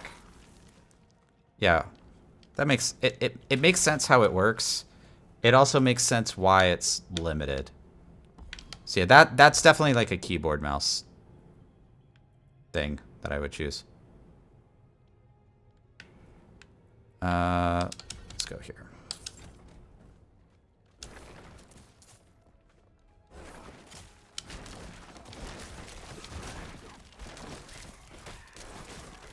Yeah, I've definitely got to sit down and do a whole, like, really good video on keyboard, mouse versus controller for you guys before launch. It's been in my list of videos to do, you know. So that's something that we'll do.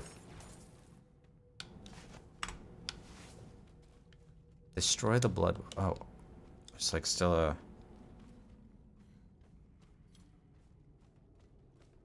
Wait, is this a screenshot? Oh, that's a screenshot function. Oh, it's recording? What? No, please don't do that.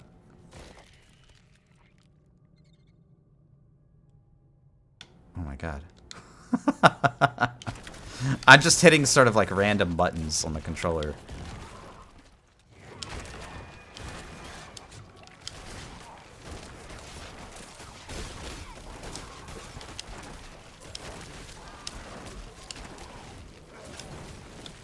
So this controller does have some small differences. I do think... Is there more buttons on the Xbox controller? There might be more buttons. That might be a benefit here for a game like this. Ooh, a shield. Basic skills? Nah, no thank you. Wait, where's all of our... Where's our bony boys? What happened? Come back, bony boys.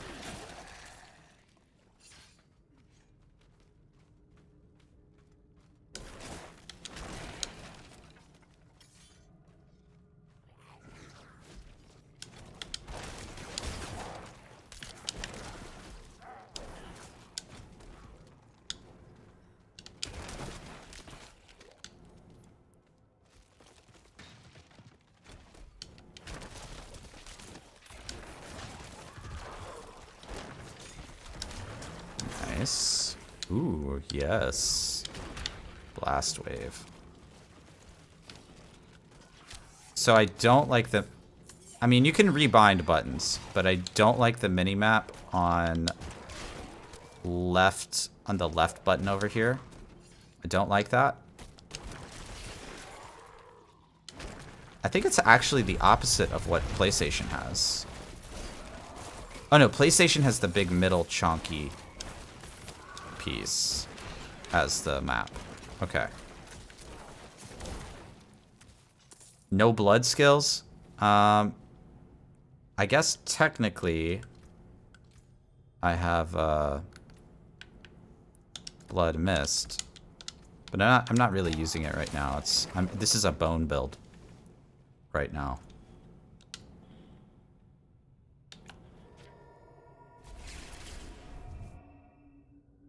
I still need the legendary power for to explode the corpses. And then once I have that, we'll probably do that build.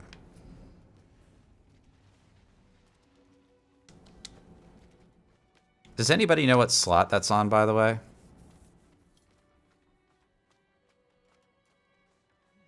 For some reason I think it's on legs, but I don't know why I think that.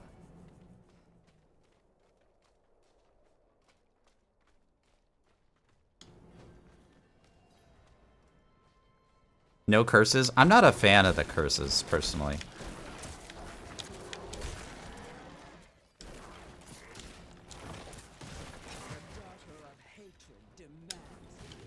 Who is talking? There's like some NPC talking. This has happened a couple times now. The daughter of hatred demands blood. Who is that? Oh no, it's this. Okay. It's the succubus talking. Got it.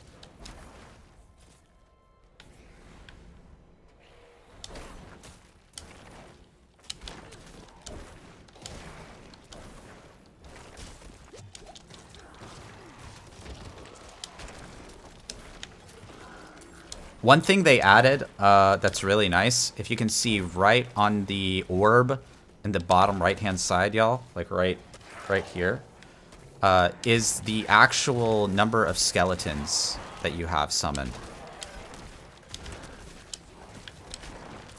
And so that makes it really easy to keep track of all the skeletons. So if you lose one, like I just lost one, you can just like resummon it pretty much right away without too much problems.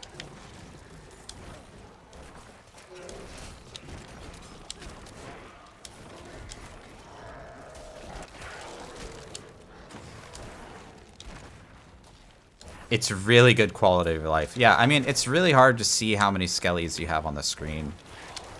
So having that feature available is just so nice. Oh wow, we're actually like full Fortify? How did that happen? I have some kind of Fortify mechanic going on. Well, that's interesting.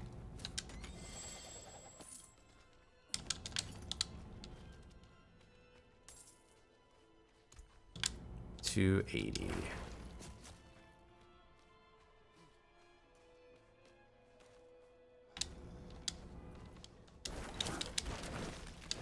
So we've got 280 obols. Once we get a few more, we'll go back and see if we can't gamble for this legendary. Again, I'm paying the price because of my Druid experiments. I spent 6 hours playing around with the Druid yesterday. And I was just like, no, dude. This is so bad. No.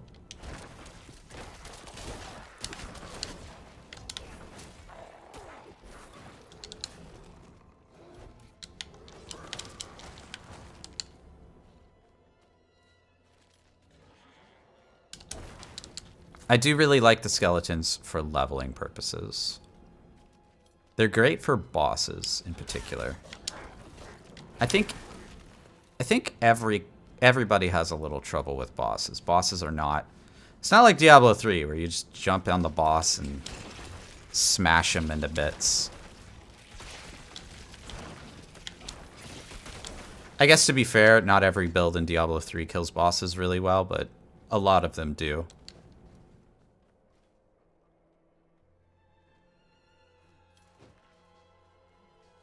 Ooh, I love the music. The skeletons just pen bosses and they don't move for the entire fight. That's also a good... That's also very helpful, right? If you're not getting attacked, that means you're able to do damage.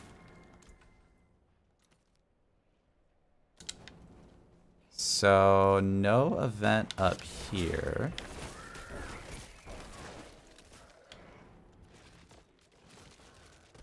Oh, do I have like some quest over here?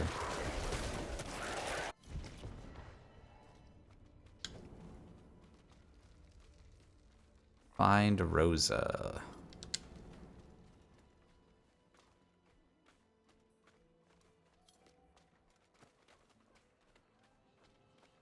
Rosa. Pilgrimage board. Rosa. There she is.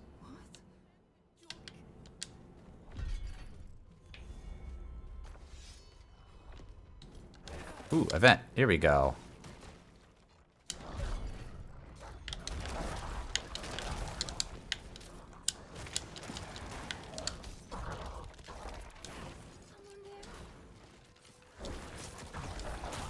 This is my least favorite event in the game.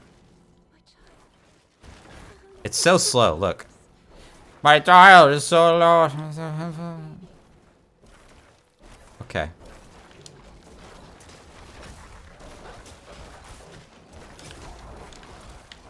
I gotta wait.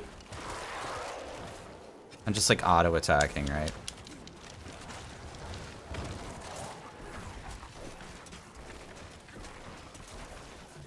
Big yawn. Oh, look, it's an elite. Kill it.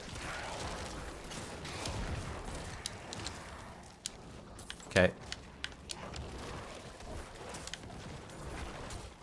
I do not like this event, man. Follow the circle. Are we gonna get another elite? No, that could never happen. Oh, look, it's another elite.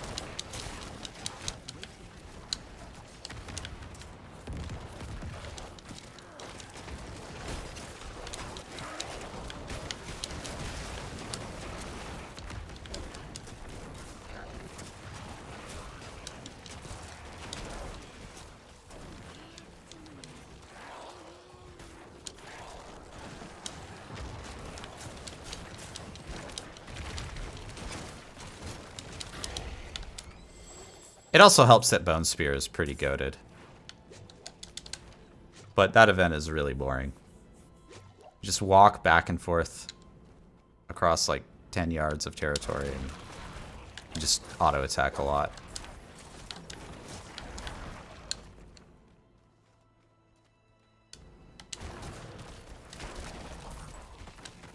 There's a new event called the Ascended.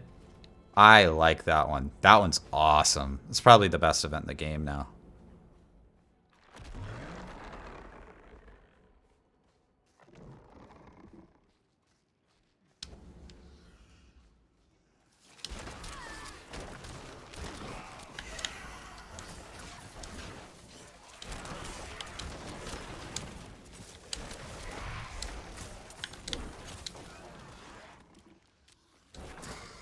Mounts will definitely change the open world experience. Oh, yeah. That's true. We didn't really talk about mounts at all. I guess we can't because we haven't really played mounts yet.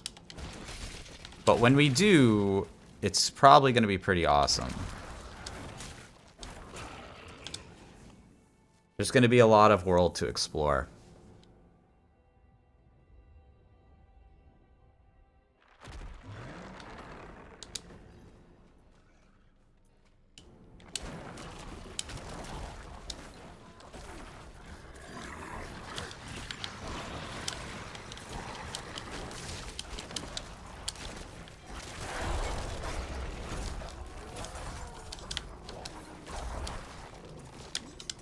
Also, I just think mounts are cool.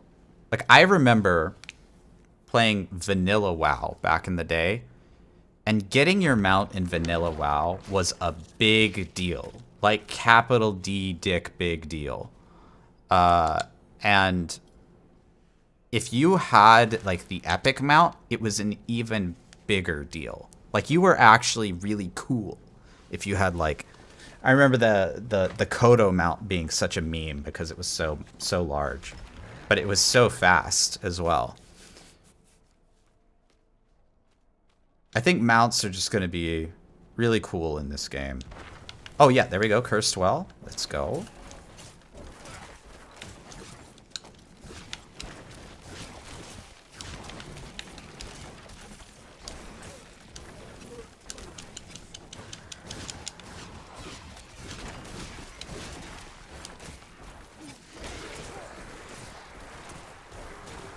Just gonna auto attack while we wait for these little like bony guys that do the heal to spawn.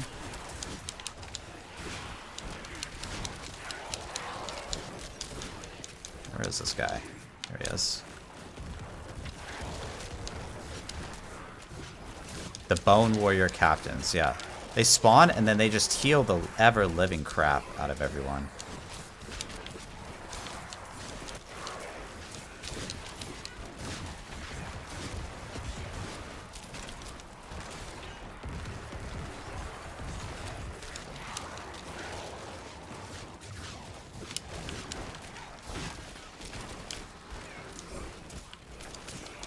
Cursed Wells are awesome. This is like really great. Good event. 35 obols and a couple yellows.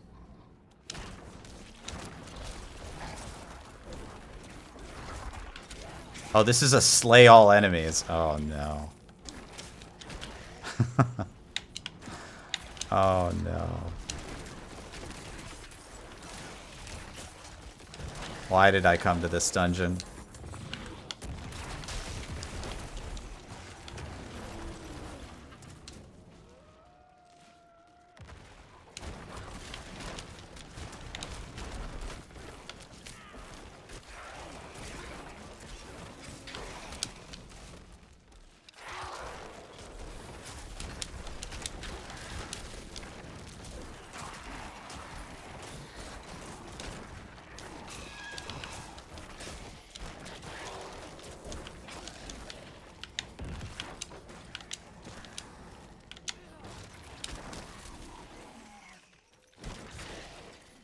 It's so strong when it like hits like 3-4 enemies in a line.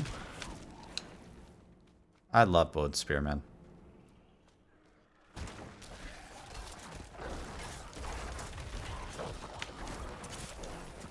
Hey Connor, welcome in. How are you? You're also playing Necro? What are you starting out with? What skills are you using?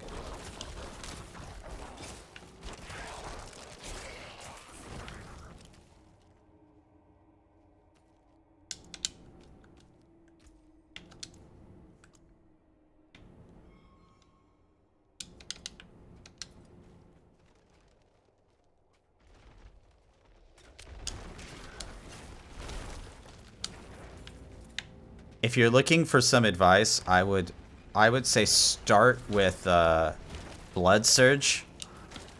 Blood Surge is so good early on, man. You're just gonna demolish everything. You're gonna have a blast. Using Blood Nova, there you go. There it is, man. As long as you're using Blood Surge, you're going to have the best leveling experience in the entire game. It's so strong.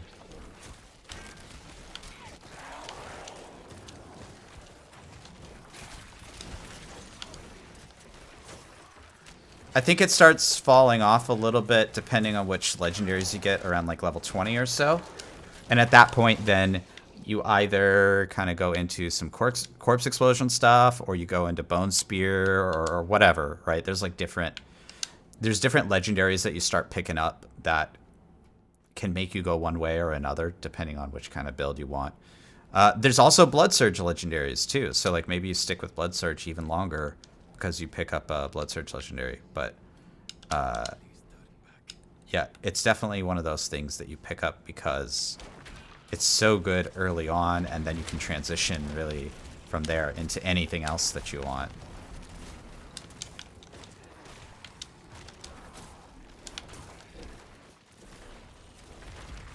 You're also using the Reaper skeletons? That's what I'm using too. Yeah, I like the Reaper skeletons a lot. I like the extra corpses.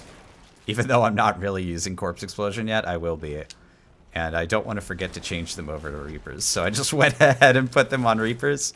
And they're still good enough by themselves. Like, you don't even need a Corpse Explosion build to make that part of them good either. Which is kind of cool. Let's see, this way, yeah.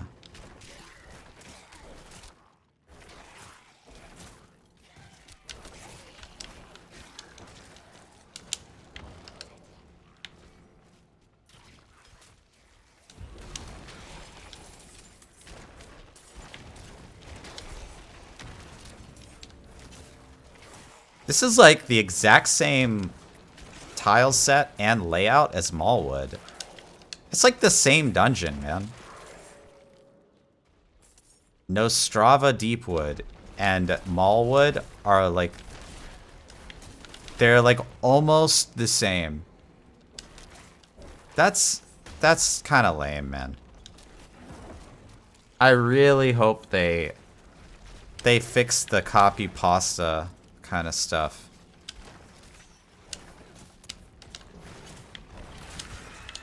It's like the same tile set with almost the same objectives, the same layouts, same mob types.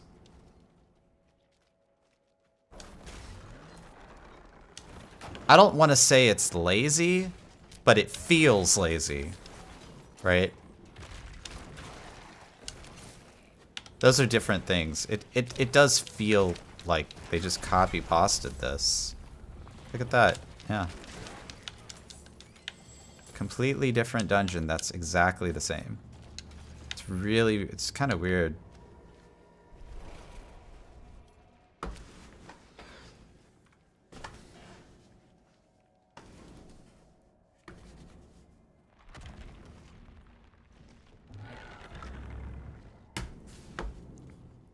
See here. Oh yeah, we're all full up. Ooh. Overpower. Okay.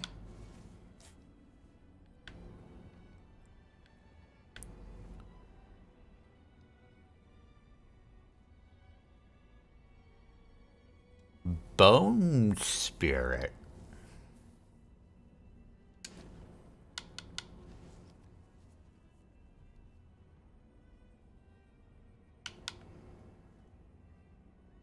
That's a lot of armor.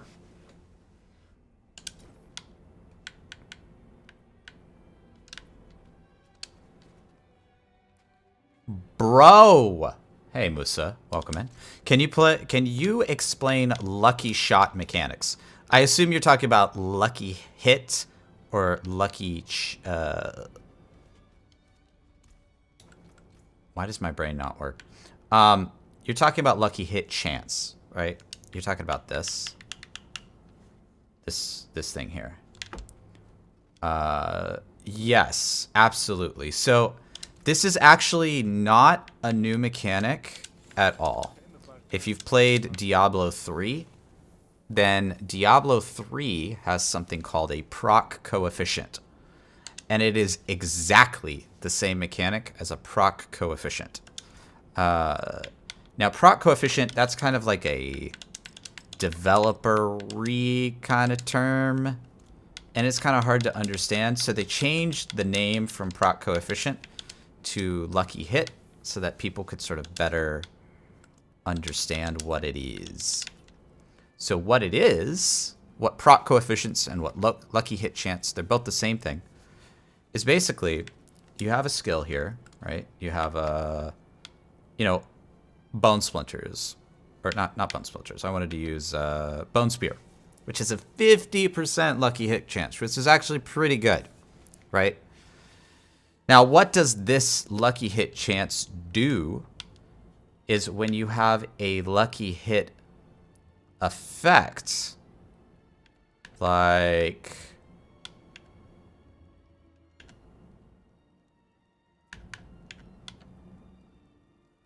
this. Thorn's damage dealt has a 42% chance to deal damage to all enemies around you. Okay. So this doesn't mean that, well, actually, never mind. That's a bad example. Shoot. So I don't have one on. I'll have to go find one in my abilities. Lucky hit, lucky hit. I know Druid has a bunch. Here. Let me just relog and I'll show you on Druid. Because Druid has a bunch of lucky hit mechanics. Let me show you. Oh, that's not Druid. Where is my Druid? There he is. By the way, I hit the randomize when I made this character, and his eyebrows are all sorts of fucked up.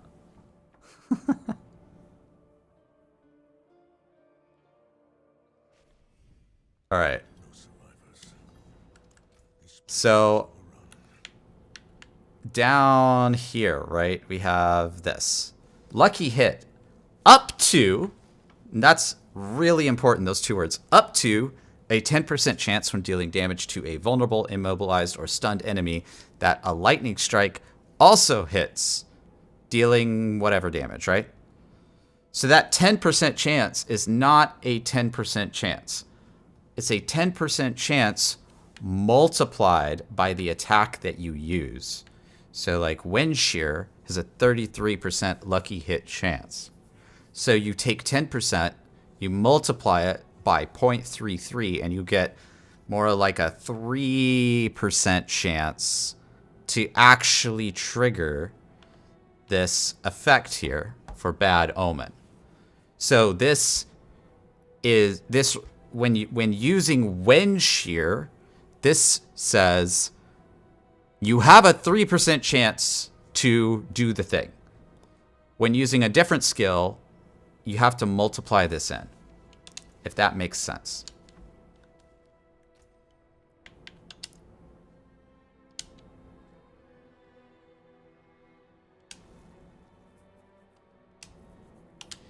If your attack is 100% lucky hit chance, so it is 10%, that is correct, yes.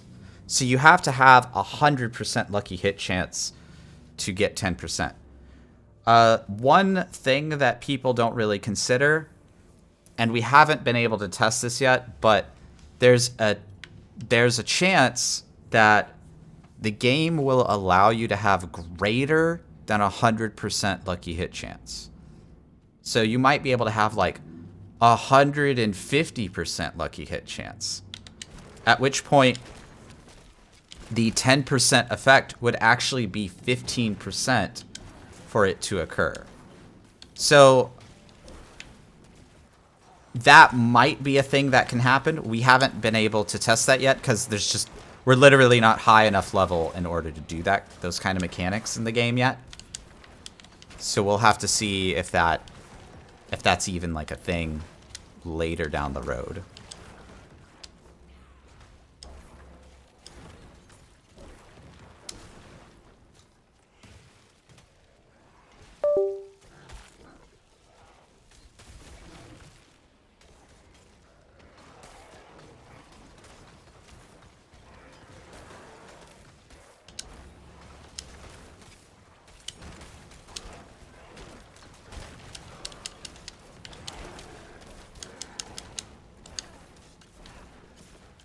You're using Iron Maiden for health.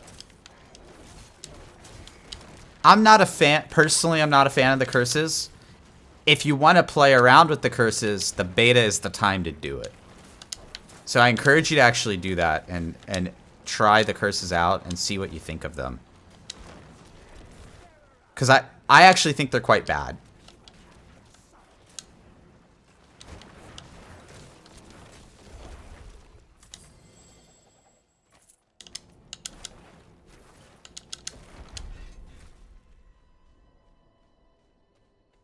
Complete 100 local events with mastery.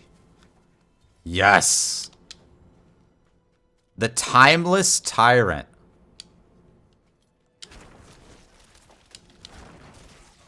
I like the title rewards. Those are kind of cool. Yeah, let's head over north and then we'll head over east. It sucks that there's only 2 curses. You know, that's actually a great observation. Is that Necromancer has the least skills of any class in the game. I literally went through every class's skill tree and counted all of the skills and passives that they all have. And Necromancer has by far the least. I think it's 18 is the total amount. And if I remember correctly, Druid has 26. So like that's a pretty big like gap between those two, right? Will these titles persist until launch? No, but there are 2 that you earned for getting level 20 during the beta that are only available from the beta. Oh, we got a cursed chest. I'm really cursed chest event is so good. This was a good find. But yeah. There's 2 that you get just for being in the beta, and that way, anybody who sees you with those titles, they'll know that you played the beta. And so I don't think Blizzard will ever give those titles out ever again. It'll be kind of a badge of honor kind of thing, like, hey, you got this and nobody else can ever get this kind of thing. I think that's kind of cool.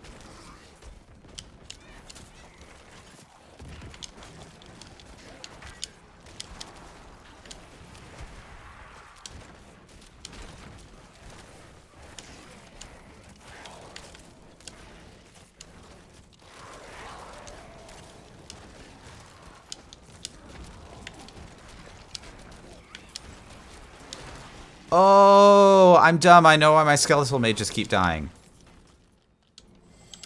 Oh. 'Cause they're bone mages. So I probably don't want the bone mages. Oh, I'm so stupid.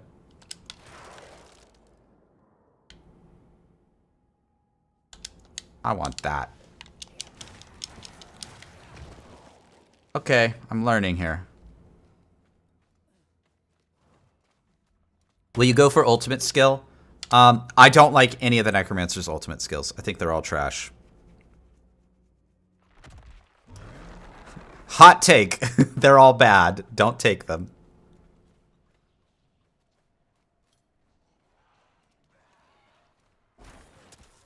Bone mages die after a few hits. Actually, I don't think that's what's happening. Bone mages use their own health in order to do their attacks. And they'll kill themselves. I think that's what's happening. Although, you're probably right also in that they're especially squishy. But I think my problem, the problem that I'm currently facing is that they're killing themselves. Personally, in my personal opinion, I think the Necromancer skill tree is smaller due to the fact that they're taking aspects from Diablo 2, but in Diablo 2, a whole skill tree was dedicated to summoning alone. That might be a good insight. Yeah, that might be a good insight into sort of like the designer's point of view. And the other thing to consider is that there are other things that in Diablo 2 was associated with the Necromancer that are no longer Necromancer things. So, for example, Poison Nova is a Necromancer thing in Diablo 2. But they very clearly wanted Poison to not be a Necromancer thing in this game. Because Poison is a Druid thing, and it's also a Rogue thing in the game. So they didn't want 3 out of the 5 classes to do Poison. I think that's kind of how they designed, they reasoned through that. And if you think about it, is Necromancer really a Poison thing? I think the fantasy there is a little bit weak. So it probably makes sense to take Poison and give it to a different class instead. I think that makes sense.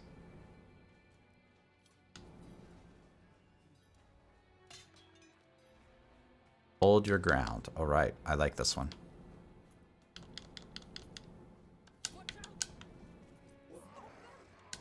They just switched out Poison for Blood, and it's been like that since Diablo 3. Exactly, right. They sort of added a new archetype. And I think Blood feels better for Necromancer than Poison. Even if mechanically it's like the same thing, like from a fantasy perspective, it's very different. If you get what I'm saying there. Like it can have the exact same mechanics. Like Blood Nova and Poison Nova might be like, you know, fairly identical between Diablo 2 and Diablo 4. But they're kind of different as well from like how the animations work, how it is set up on screen, how it's just the vibe of the class overall. You know, I think it's pretty different from that perspective. Now look at this. My mages are like never dying. Problem solved. Look at that. Yeah, the bone mages, well, they're kind of bad, right? If they die all the time like that, that's not good. That's kind of lame.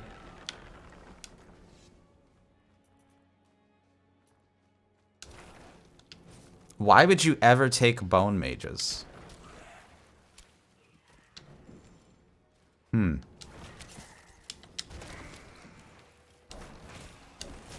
They hit the hardest? Yeah, but my minions aren't there to do the majority of the damage, right? My minions are there to sort of like tank a little bit and get a little bit of boss damage in and do filler damage, really, while I'm busy, you know, doing more important things with my Bone Spear. The Bone Spear is critting for 2k. That's where all the hotness is at. So I don't really care. You know, I don't care about increasing their damage by 10% because that's like 5 more damage or something. You know, it's not very interesting.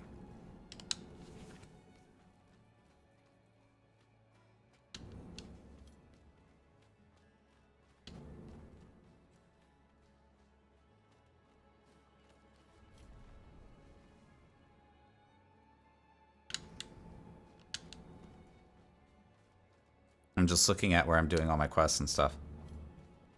You mentioned that the skill number differs among classes and that the skill tree has rooms for other nodes and skills.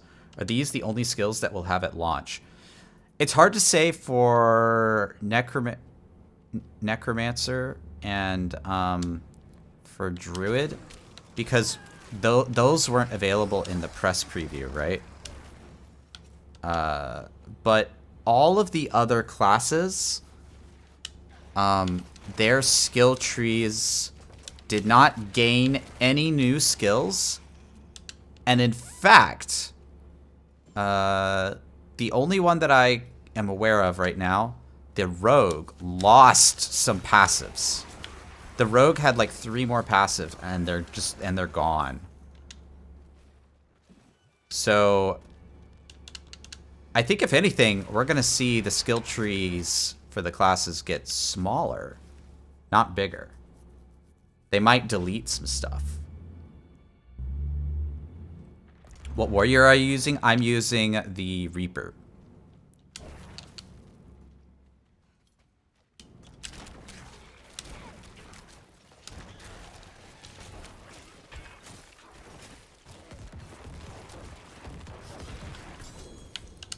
So no black hole for Sork. You know, we probably won't get a skill that says black hole. But we might get a legendary or unique item that allows another skill to become black hole. They've been doing that a lot with the legendary, like the way all the legendary items are designed. They've been doing that a lot. And there's a lot of legendary items that I'm like, oh yeah, this is actually, if you think about it, this legendary item is actually an entirely different skill mechanic. It just transforms this skill into a better one, basically, right? The gamer waifu is texting me. Oh, she sent me a cat.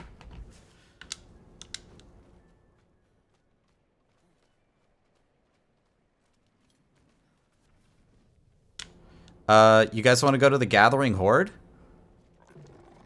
Have you ever done a Gathering Horde event? These are pretty sweet. It's like a zone-wide event that happens once every few hours or so. And as you can see, it's like level 30. There's going to be a bunch of people here. And one of the cool things, yeah, see, check this out. One of the cool things is you can interact with this campfire here. And if you see the buff on my buff bar down here going up, this is actually giving me an XP buff. So while I'm sitting here waiting for the event to start, and look at all these people, holy crap! While I'm sitting here waiting for this event to start, I'm actually getting a stacking XP buff. And this is, so I've been sitting here playing straight for what? 2 hours? This is like a good break in gameplay. I'm gonna go get some water while we wait for the event to start.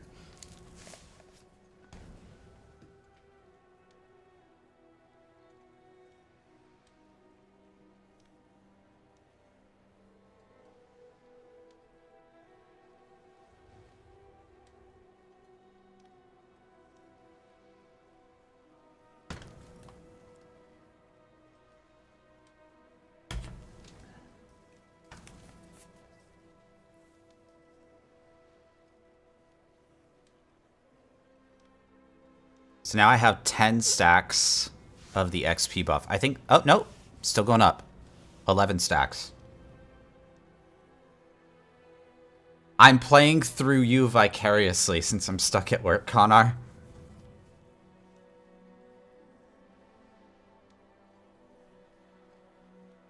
Well, I'm glad I'm able to show you this event, man, because this is pretty cool. Look how many people are here. So usually Diablo 4 really doesn't allow you to interact with this many people. The only time you interact with this many people is when you do a world boss or when you do one of these Gathering Horde events. So we have 15 stacks now. And I think that's the most that this XP buff can stack at. So it's not like we wasted our time waiting for the event, because we're actually getting this XP buff that we then get to spend. If you see what I'm saying, right? So it's not like it's not an XP loss to wait, which is a really cool mechanic. They really thought this out, right? They're like, we want you to come here and wait, and it's okay to wait. We're not gonna make it an XP loss to wait. Really cool, man. I really like how they did this. And we're playing with all these people. So now the event starts to split up a little bit, and now you have to like sort of split the party.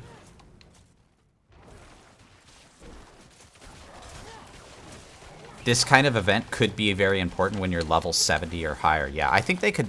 I think when you're a higher level at the end game, that this kind of event might get more important. Obviously, right now there's like, you know, what are you going to get from this kind of event? That's, you're still level 25. Like, that sort of thing is kind of, yeah, whatever. All right, we got him. Okay, this is cool. Look, everybody is DPSing this guy. He's just melting. Freaking awesome. Fresh legions have joined the battle. So people are going to kill that. We can go ahead and start running this way. Yeah, beautiful. Look. Using our brains. Blow all this up.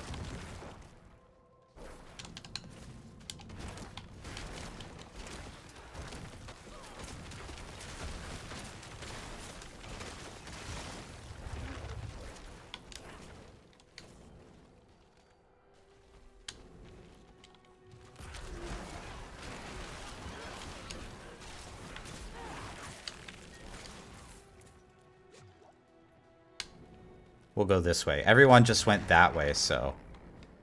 My guess is that there's gonna be some stuff... Oh, right, the next boss is over here. He's over here. Let's go hit him. Oh, well, shoot. Okay. We have to kill these altars.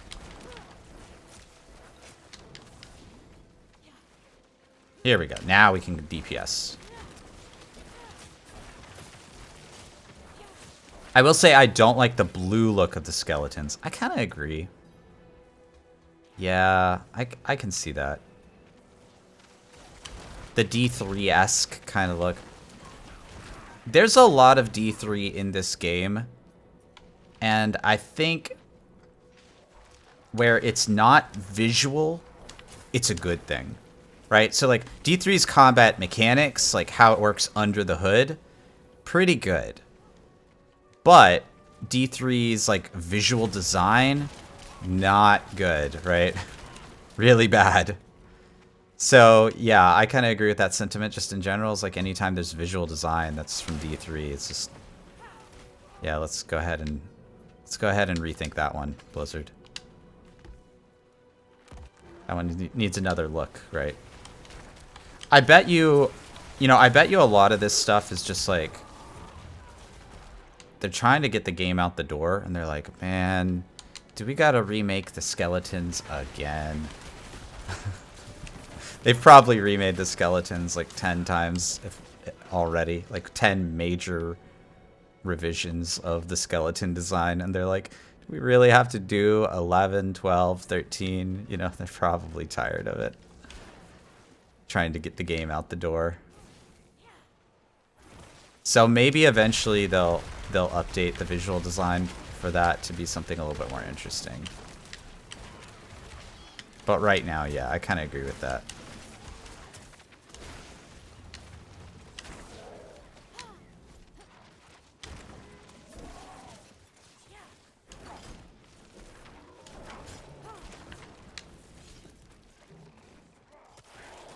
Maybe it's also an opportunity for them to sell you a cosmetic, right? Make your skeletons look actually good with this cosmetic. Only $5.99, right? Why do you think upgrading and enchanting prices costs a leg and an arm? I have no idea what expensive will be because we're only level 25, so I think it's really hard to evaluate what expensive is right now.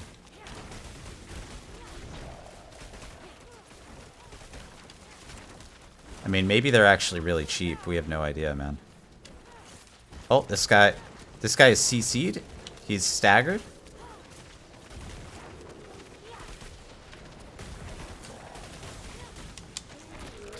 Nice. GG. 3 chests.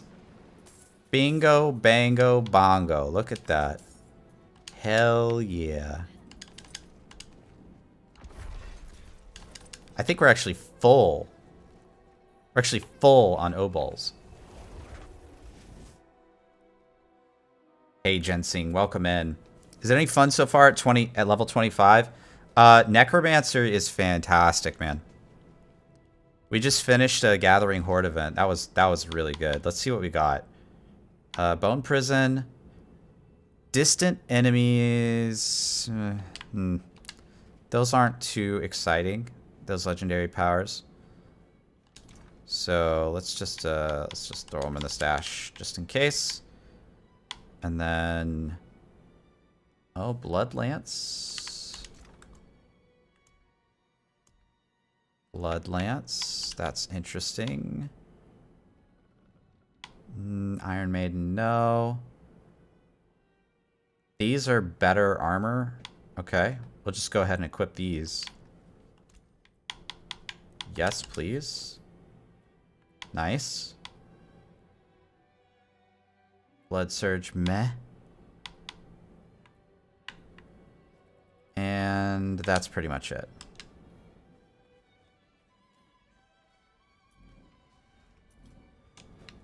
Why did they make them blue? I have no idea. Thank the light you're here. My boy, I think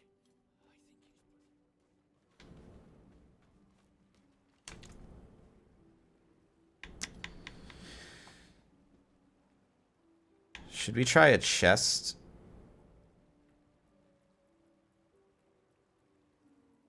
Or actually, I should just look this up. This is it in the codex?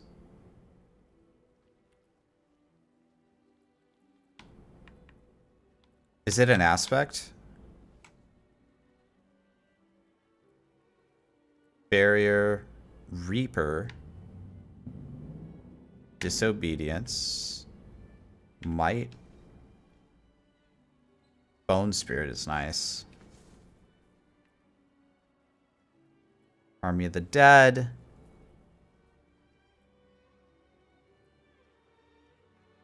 Max Essence. Ooh, Aspect of the Umbral. Oh, baby. Oh, that's sick. That's good. I want that. Okay. Blood orbs give essence. That's not bad.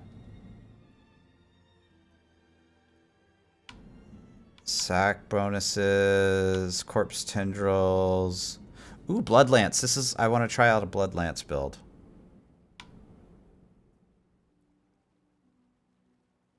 Shadow blight. Bone spear. Okay, so it's not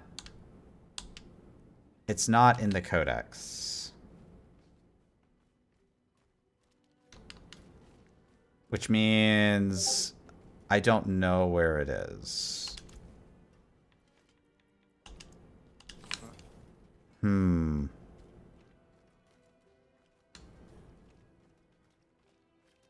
Just blindly gambling for it is dumb.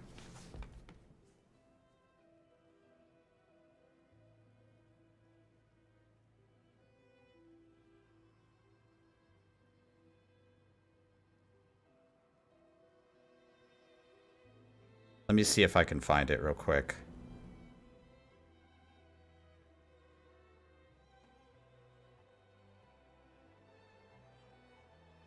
Let's see.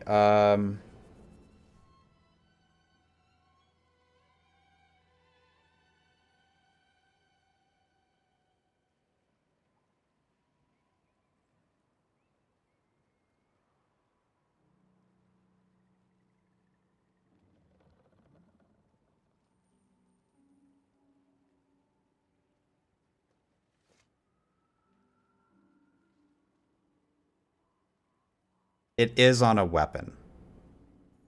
Okay. It is on weapon. Which means we can gamble for it on gloves, which is very cheap. Not much.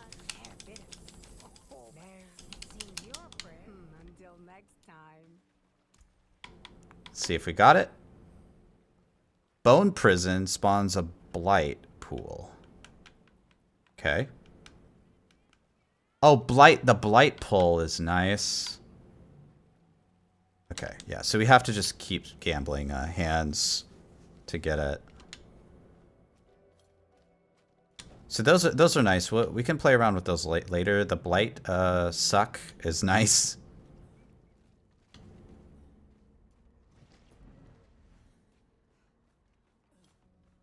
Which aspect am I looking for? I'm looking for the corpse explosion one, which I just looked up, and it's on gloves, so it's not anything to be too concerned with.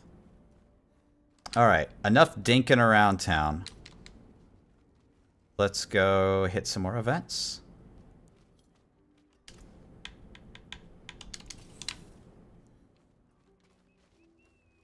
I think this time, oh yeah, I think this time I'm gonna go out the eastern exit. And we're gonna do events sort of on this side.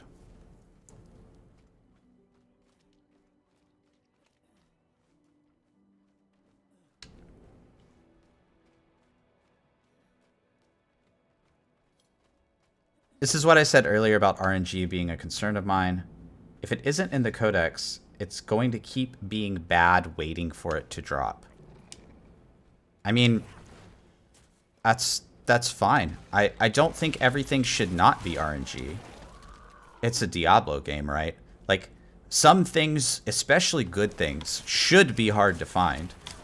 And I would say that this is a very good thing. So actually, it's probably a good idea to not have it in the codex, right? Like, if you could make a wind force just from, like, killing the Countess 2 times in Nightmare difficulty in Diablo 2, that probably wouldn't be very interesting, right?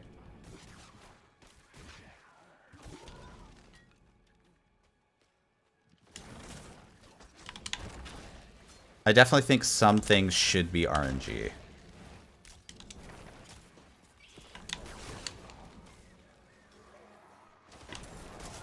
Slay as many as you can before the timer runs out. Now, this is my kind of event. Here we go. Let's go. Come on. Fiery Ghoul. The Codex is the worst possible roll? Yeah. I think that's a good thing, too. I think the Codex should just get you... It should just be getting you started with your build and with the game. It should not be sort of like the final build for you. It's not hard to get something from the Codex, right? A dungeon takes 5 to 10 minutes, maybe 15 minutes if you're doing it really slowly. So if you get your build just by doing a whole bunch of dungeons, that doesn't feel like super awesome. What I really like about Diablo games is when you have those moments those hype moments that you freak out, where you get a drop that's so good that you just kind of lose your mind a little bit. And so if the Codex did everything for you, then you'd never have that moment, right?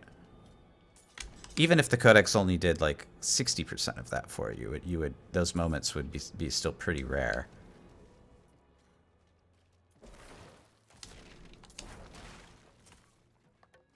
Let's do this dungeon. A Mortal Emanation.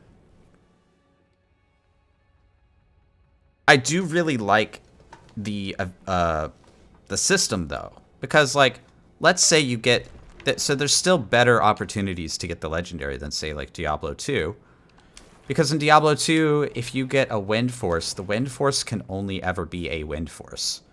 But in this game, you could find there's 3 slots that you could find the legendary power on that I'm looking for.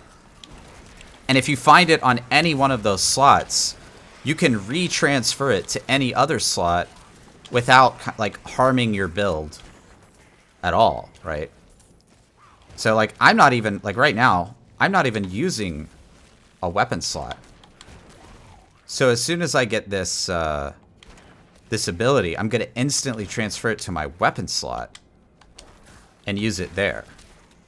So from an RNG perspective, that's still pretty gracious. You're not trying to get Mang's song here from Diablo 2, you know what I mean? Like, this is way, way, way nicer. Oh, Bone Storm and Bloodwave are also darkness. Wait, what is... That is a long... Hold on, we gotta read that. Hold on. Gotta kill all this stuff. That is a long description. What is that? Bone Storm and Bloodwave are also darkness skills. They deal shadow damage, and they gain additional effects. Enemies damaged by Bone Storm take 79 shadow damage over 2 seconds. Bloodwave desecrates the ground it travels over, dealing 1,267 shadow damage over 4 seconds. Okay. So if I ever have a shadow damage build and I want to put any ultimates on my character, then I wear that, and then the ultimates also do shadow damage. That doesn't seem awesome. It seems okay. Maybe there's some combo that makes it good, but that seems like something that is only good when you have something else to kind of go with it. There's like some missing piece that's not there, right?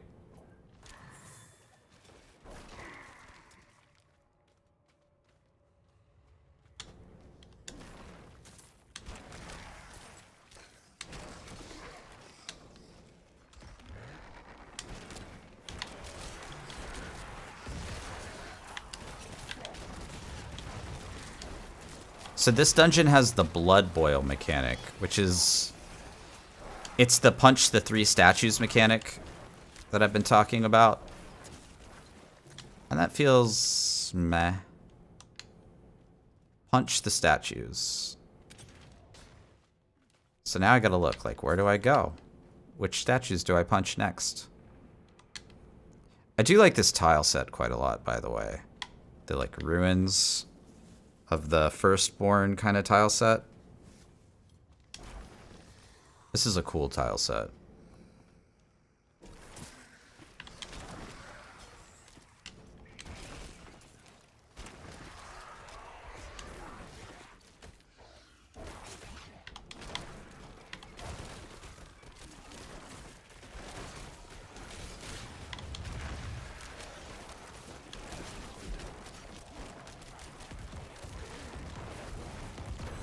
Oh, gloves, okay. Bone prison.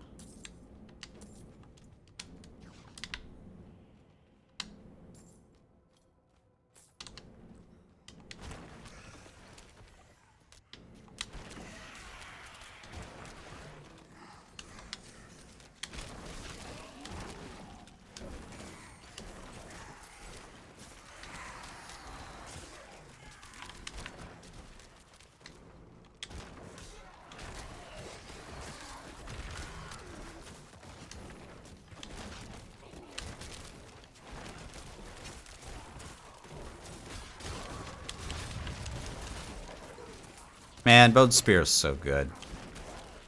Just look, we're just like, oh yeah. Bone Spear, Bone Spear, Bone Spear, Bone Spear. And he's like, no, I'm dying. Help me.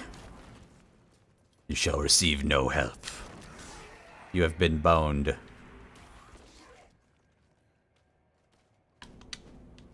I'm not familiar with this dungeon very often. I haven't run it a bazillion times like Mallwood. So this is kind of the mini-boss area. No mini-boss for this one. Interesting.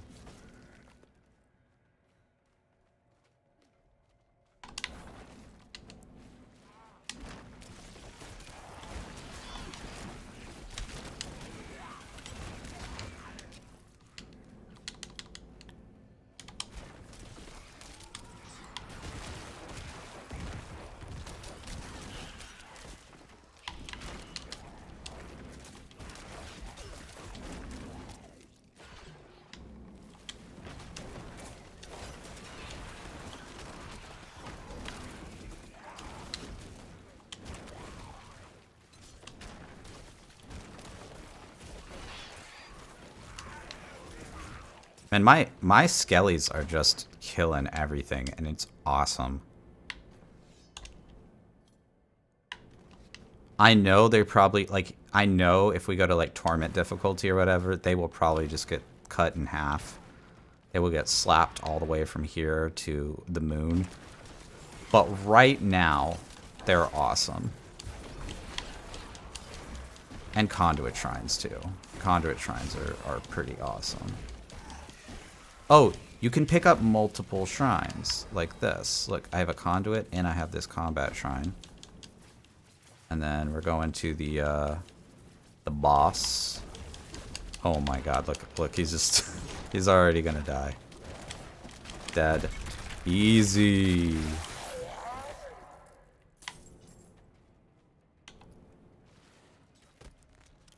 How do I... okay. How do I control her?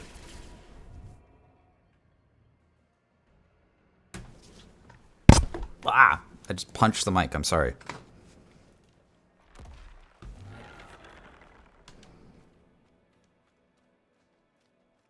Welcome to Kor Rovahan. The place where you'll punch the boss and he'll die in a second.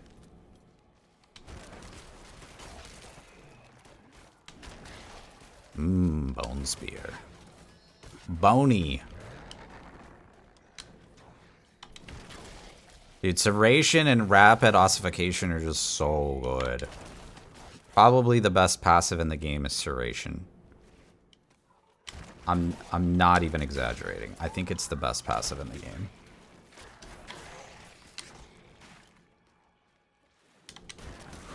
Is there another passive in the game that just gives every single ability that you use 100% crit chance? Because, you know, that would be equal to Serration. Actually, for Blood Nova, you know the talent that grants you Overpower? What does Overpower do again? Overpower is actually really cool. This is a new mechanic to Diablo, along with Fortify. Fortify and Overpower are two new mechanics, and they actually are linked to each other. So what Fortify does is it takes your... what Overpower does is it takes your Fortify total and your health total, and it adds it to your damage for an Overpower hit. And so an Overpower hit, the way to think about it is it's kind of like a different type of crit.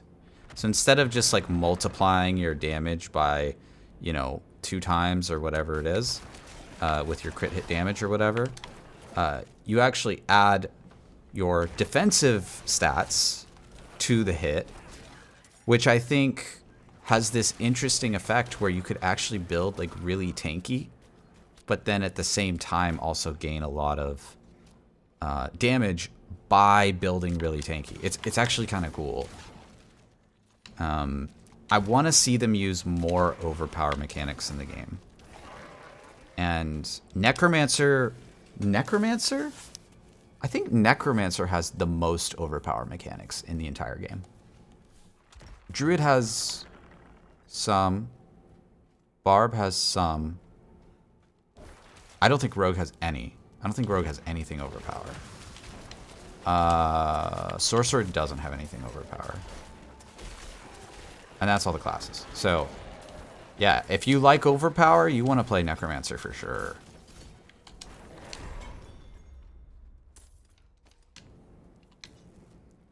Cellar complete. Gruesome storage. I don't know why I feel compelled to like voice act random shit. I think it's fun. Back during my college days, there's this like dorm mate of mine, and he would do random voice over stuff as well. I think that's where I picked it up from, and then we just started doing it all the time.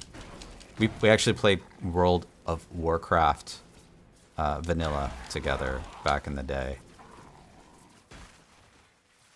My good old buddy Zomil.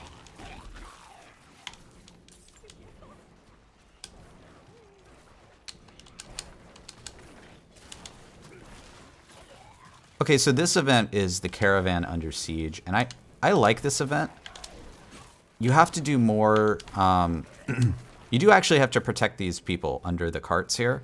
If they die, you don't get the mastery. So there is like sort of a vibe of like you need enough, you have to like kill these things fast enough. And they make it hard because they use the explodey guys. So you have to like kind of be smart. You have to like keep your essence or whatever like pretty high. And then when these Carver lunatics get close, you have to burst them down like really quickly. So if you don't have good DPS, these people will just die. They'll just straight up get killed by the lunatics. The lunatics will just come in and blow up on them, and there's nothing you can do about it. So I'm kind of playing a little bit passively here and focusing on killing the lunatics with bone spears instead of trying to kill everything as fast as possible. So, I mean, I guess what I like about this event is that it makes you play a little bit differently.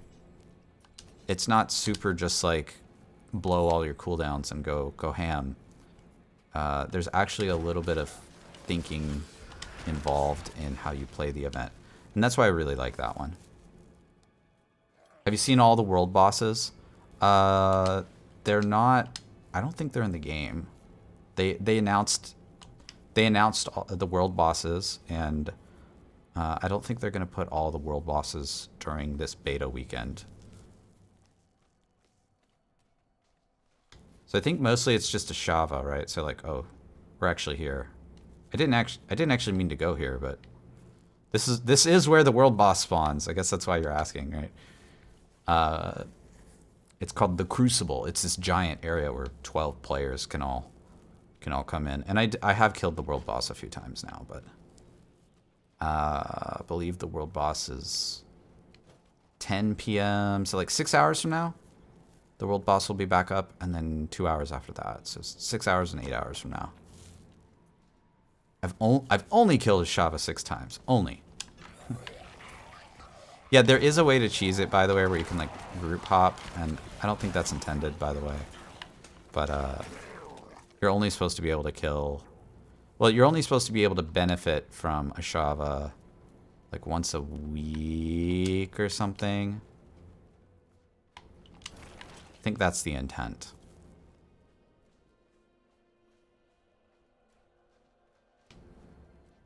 But they'll have multiple times where the boss is like actually spawned in so that people kind of get hype about it and that sort of thing.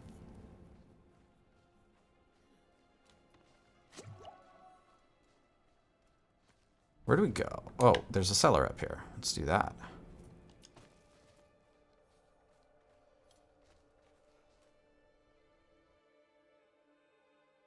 Can you kill the wildlife? Yes, you can. So if you like attack a deer or something, you'll just die in one shot.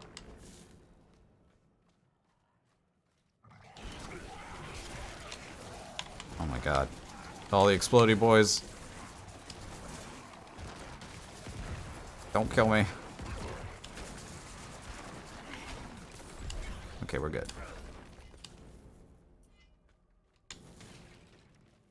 Are all the mages ghosts? I don't know, you tell me. They look bony to me.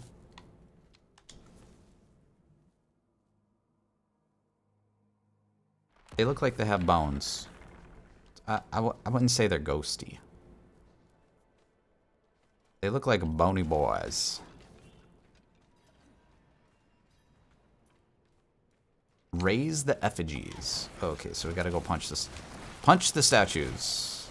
One of these. Next statue. Punch statue, please.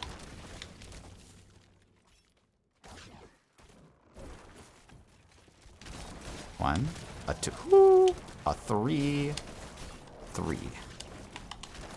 How many licks does it take to get to the center of a blood vessel? The world may never know.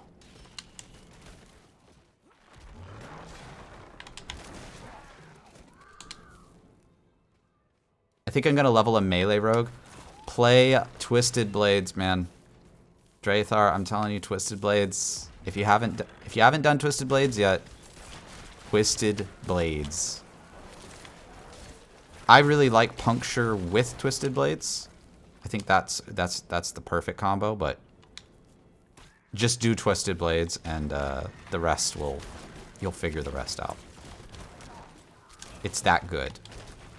Unlike Druid, where you have to be like, well, okay, you take this, and you take this, and you take this, and it's Wind Druid, and it's this, and it's this, and if you don't do specifically that, it's actually trash. No, just take Twisted Blades, and you're gonna have a good build, guaranteed. It's gonna be super awesome.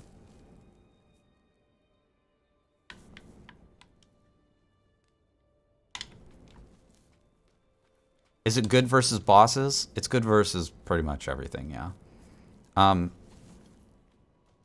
It is difficult to use. So, like, read the ability, and you have to, like, move away from it. In fact, I did a little bit of a video about the Butcher, if you've seen that one.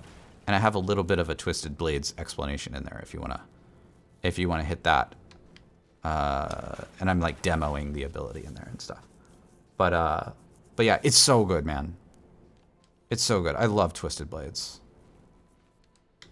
I actually did not think it would be good. I'm like, well, what? You're in like melee range, and then it like, what? It like comes back, and this is so weird, and is this good? This seems dumb. Like, and then I actually played with it for an entire rogue leveling experience. I leveled an entire rogue with it, and it was so good.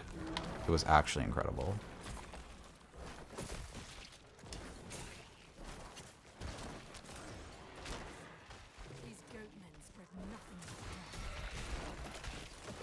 You have to run through the mob. No, it's like a boomerang. So you like stab with it, and then it boomerangs back to you.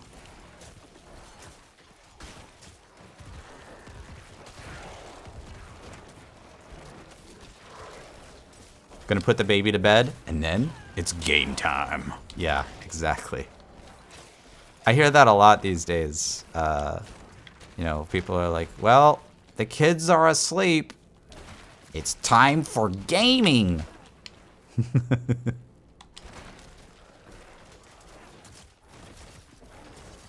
Oh man, where's all my bony boys? Oh, my bony boys, come back.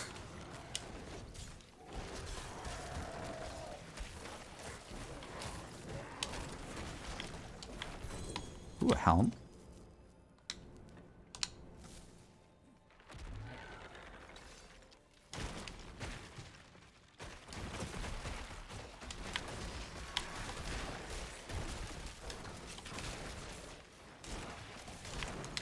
Oh, right. This area is level 27. So, when I did the Gathering Horde, all of those items were eye level 30. Oh. And that's why they were better. That's why, like, everything I got from that event was, like, an upgrade. Okay, I understand. So, Gathering Horde, while you're leveling, is actually pretty goated.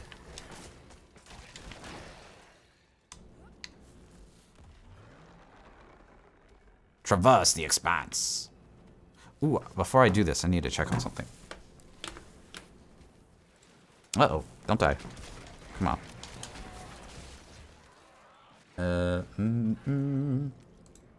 How's this doing? Uh-oh. Ah. Please work. Oh, thank God. I've been recording all of my live streams, y'all. And I'm recording them in flawless, like, Apple ProRes 422, which is like a very expensive on disc recording format. And I made my Druid recordings, like the beautiful 4K recordings and stuff you guys get in the YouTube videos. That's where those come from. My Druid recordings were 1.5 terabytes from yesterday. So I had to clean them up last night, and that's what I was making sure of, because this recording is going to be like all my Necro stuff. So I want to make sure I have lots of Necro footage.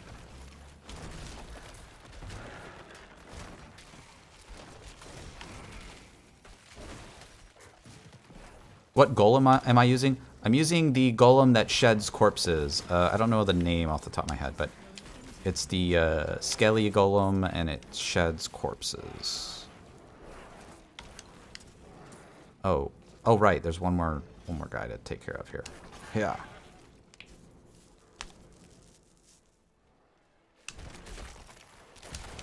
Yeah. Hiya. Hiya. Hiya.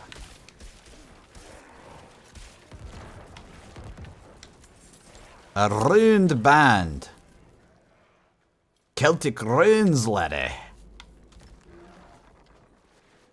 What mages am I using? I think I tossed on the ones that give essence. They're shadow. Are they shadow?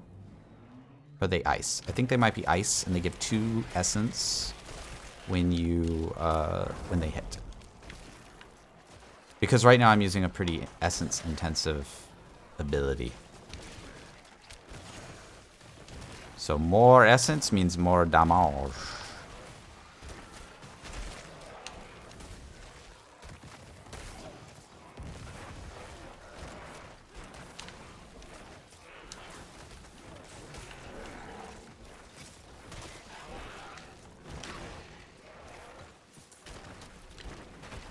Alright, we took him out. The Khazra storm is ended.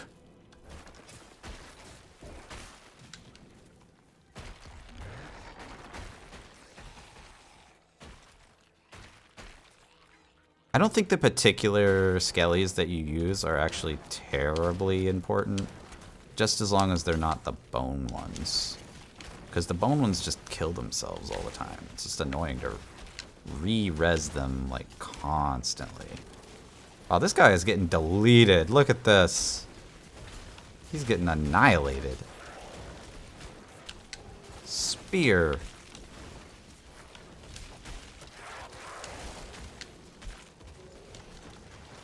Time to resummon the boys.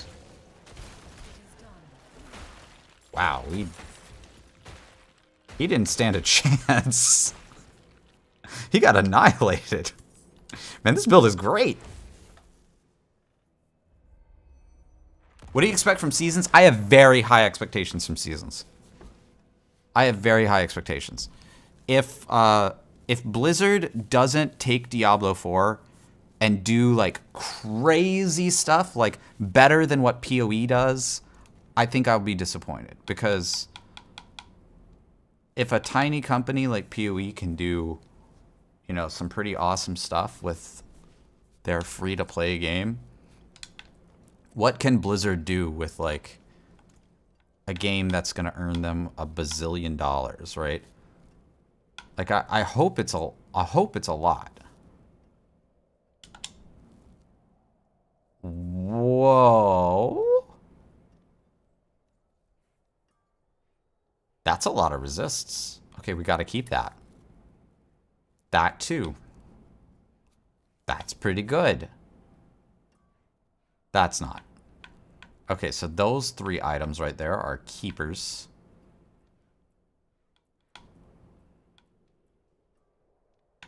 That ring's pretty good too. And then sever. Okay, let's go stash this stuff. There's some pretty good stuff. I don't think I'm gonna min-max this beta. I did that last beta. I min-maxed everything, and I got really deep into a lot of like hard mechanics, and we kind of understand a lot of that stuff at max roll. We kind of already have like a decent understanding of a lot of that stuff kind of under the hood, but some of that important stuff, some of the important stuff is not hard mechanics, I guess is what I'm trying to say. Some of it is like sort of like soft, feely stuff, or stuff that's like, hey, I'm a new player. How play game? You know, like some of this stuff is actually really important to understand deeply.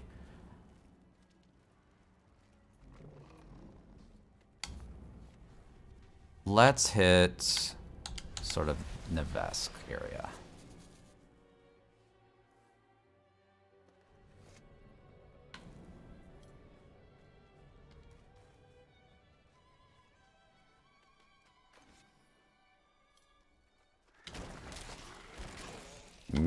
Bone spear. Speary bones. Is there any reason to pick the tank warriors? Not right now. Maybe later? But I don't see a good reason to pick them right now.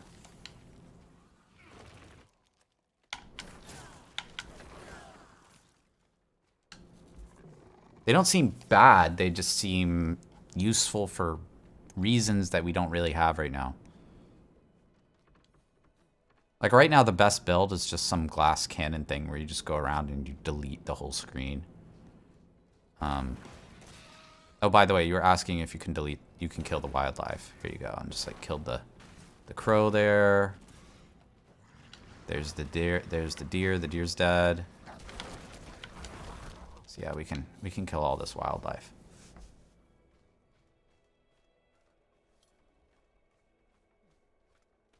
Everybody waiting to kill this. There's a level 35 mob that spawns here. And everyone's like, oh my gosh, I've got to get an over-leveled item. Oh, did he just spawn in, by the way? I think he just spawned in. Oh, he's like killing people. Oh, that's great. Where'd he go? Oh, no. He just killed somebody. That's awesome.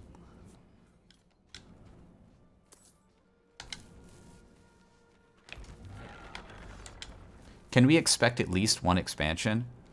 I mean, they've said that they want to make a whole bunch of extra content for this game.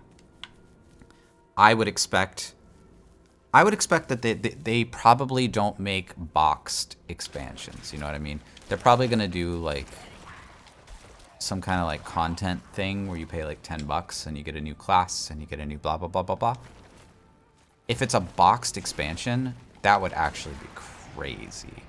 Like on the level of like a WoW expansion. That would be very ambitious. That'd be kind of crazy if they did that. I mean, I'd love if they did that, but that's a lot.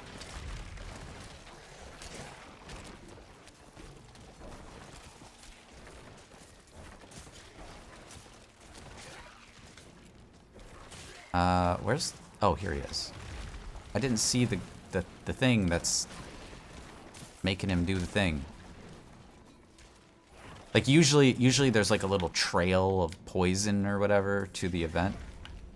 And I didn't see that, so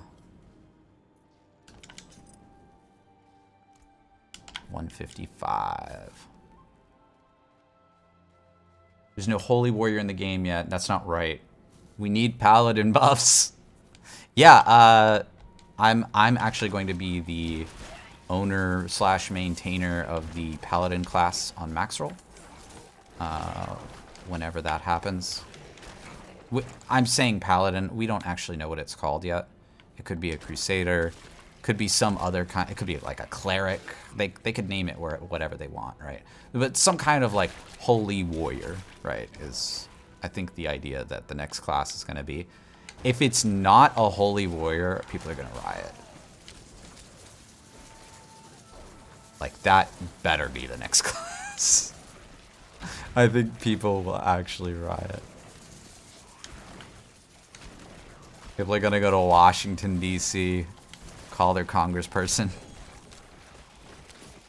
Excuse me, there's no holy class in Diablo 4. And be like, what's Diablo 4? Well, it's a video game, and you gotta fix this.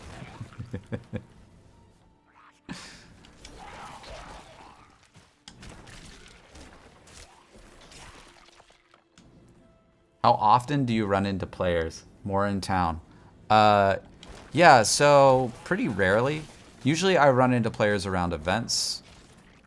And you run into players in town, obviously, all the time. You always see players in town. It's never empty in town. And then There's like world bosses and there's gathering horde events. And of course you can party up with people, but I know what you're talking about, right? You're talking about like just running into people that you wouldn't otherwise like see in the open world. So yeah, it's somewhat rare. I think actually right now it's pretty common because it's relatively more common, I should say, because everyone is playing one zone from levels 1 to 25. Like imagine when the game is out and far more expansive. Like the player base, A, the player base will be larger, but B, the player base will be spread across 5 giant zones, across 4 difficulties, across 100 levels instead of 25 levels. And the way 100 levels works is like, it's a lot harder to get from level 99 to level 100 than it is to get from 1 to 25, from an XP perspective, right? So that's a little interesting. We got a ring drop. This event is actually nice. We're getting a lot of kills in here. These werewolves aren't a pushover either. Like they're taking like a couple of bone spear hits. It's pretty interesting. Bing bong.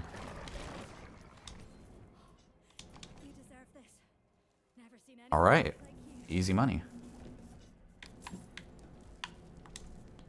Ring. Ooh, Blood Lance! Yo, we got the Blood Lance! Should we try out Blood Lance now? Blood Lance deals times 21% increased damage to its primary target per lanced enemy. How do you feel in regards to Holy Warrior? I feel like Paladin would be a show of good faith that they are sticking true to Diablo 2. To do Crusader, I would be mad. That's Diablo 3. I think Paladin would be the obvious choice. I would suggest that they do Paladin. If I worked at Blizzard, I would say do Paladin. Paladin, please. I think that fantasy is a lot cleaner than the Crusader fantasy, in my opinion.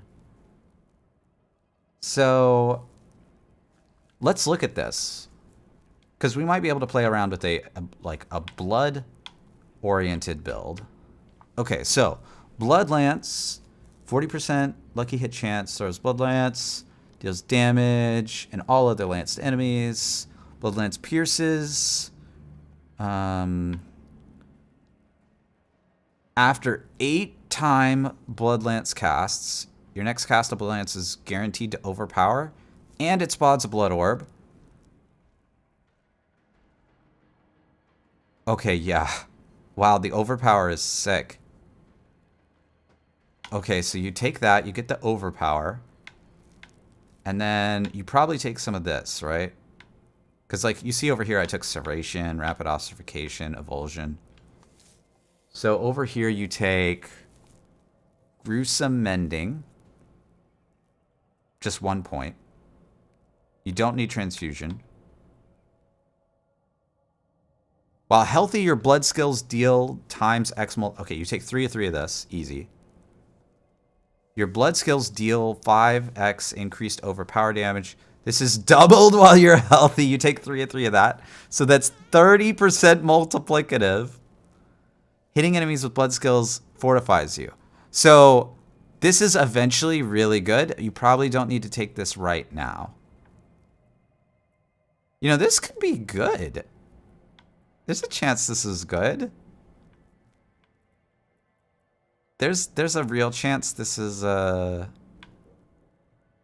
actually good. Oh, and it's all blood skills too. So we take Hemorrhage.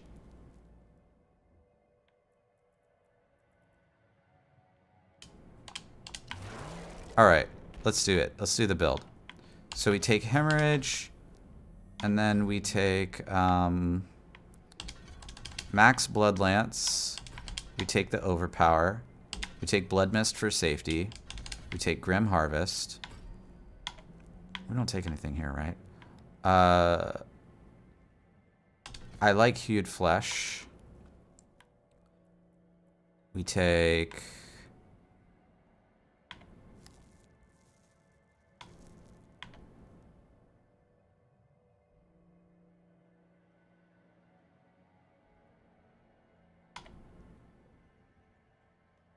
Let's take Alkalites. Ooh, and we're still not at this node. Oh, we forgot to take Corpse Explosion.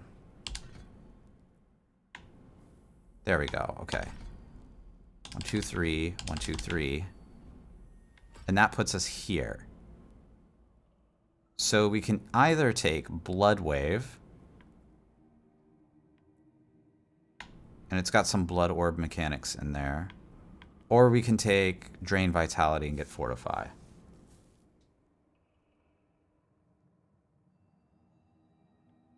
I actually might go ahead and just do Blood Wave for the memes, if nothing else. Okay, now let's set up.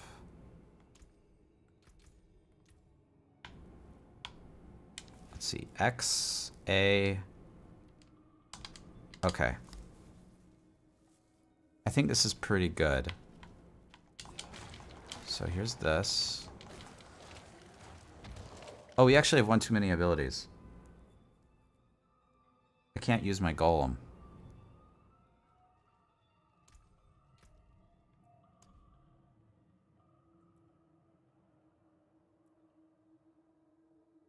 Sure, why not? Okay. It doesn't have to be min-maxed. Oh, we need to equip the ring. How do I get it to equip on the other slot? Like this. Compare other slot. Compare other slot. Boom. There we go.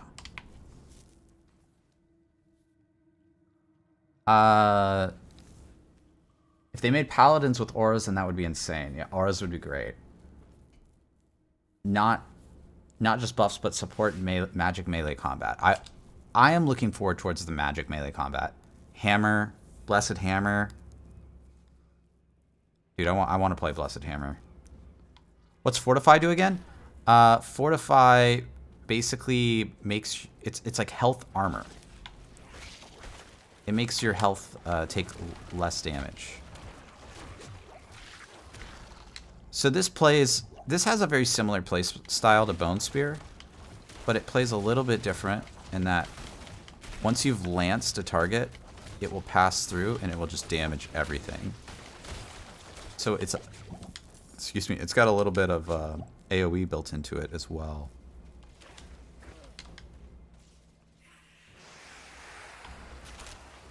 Oh, I just realized. Well, no. Okay. Yeah, I mean, we could. Oh, that was some light lag.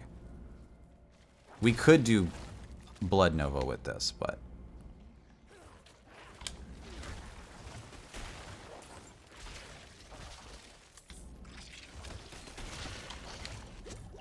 We're overpowering for 1,000 damage. My regular hits with Bone Spear were 1,000 damage. So already this this build might not be so hot.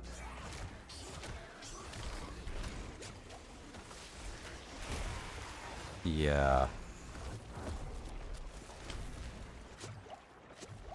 This might not be so hot. We might be switching back to Bone Spear pretty quick. Oh, this guy's immune.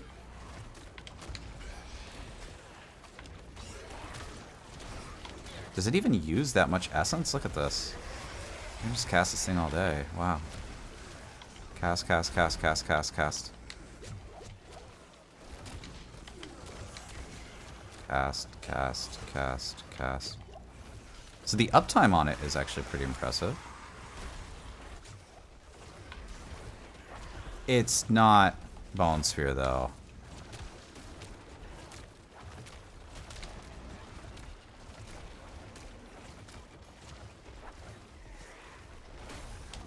Yeah, I mean, I kind of see the appeal. And maybe if my defensive mechanics were like if my health was higher, the overpower hit would hit for a lot more, right? But right now, it is just... no. I mean, that was good. That was 1200. But Bone Spear is hitting for 1200, like, under normal conditions. Alright, well, that was fun. We're switching back to Bone Spear. We tried this out for like 2 seconds, and we're like, oh yeah, Bone Spear, it's really good. We should go back there.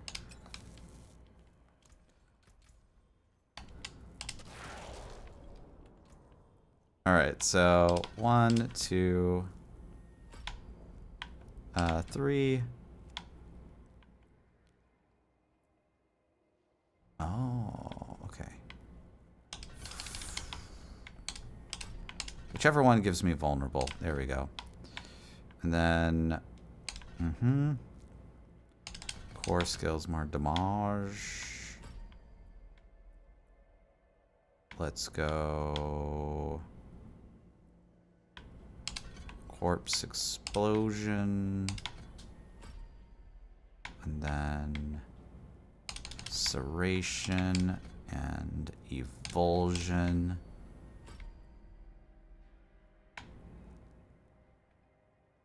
I could take Bone Storm. What did I take before? Oh, probably Grim Harvest. Well, I'm not using corpse stuff right now. What's my favorite class right now? It's probably Necromancer.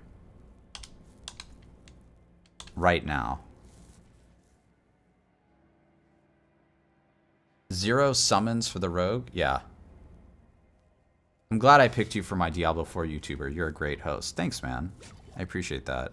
I work really hard at the channel here. Although it's not my like main, it's not my main gig by any stretch of the imagination. I have a other job. I have a job. I got a yob.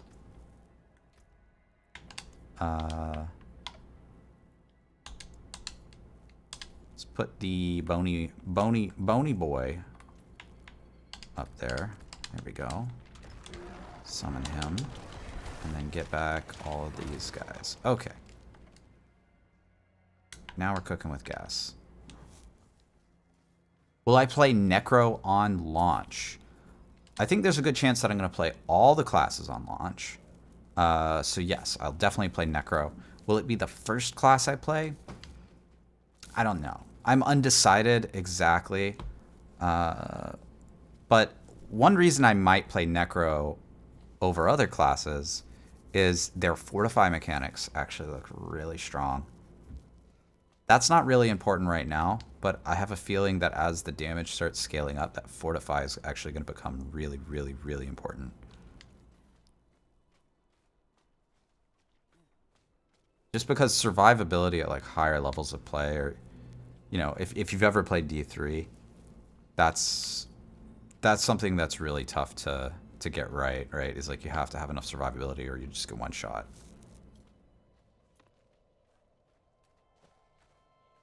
I mean, I almost lost you for a bit. I remember you had a 9S icon, then you changed a few more times, and you got a haircut. A lot to keep track of. Yeah, it's been a bit of a wild one.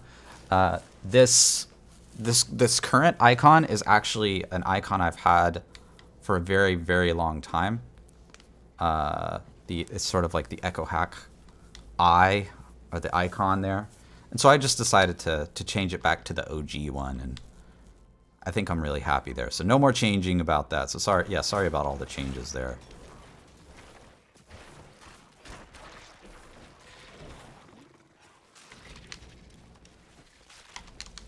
We did have a 9S icon for a while. That was I really like Nier, but my channel isn't about Nier, so I thought it was kind of weird to have the 9S icon. That's why I swapped away from it. Like Nier is my jam. I love Nier. Besides Diablo, Nier is my jam.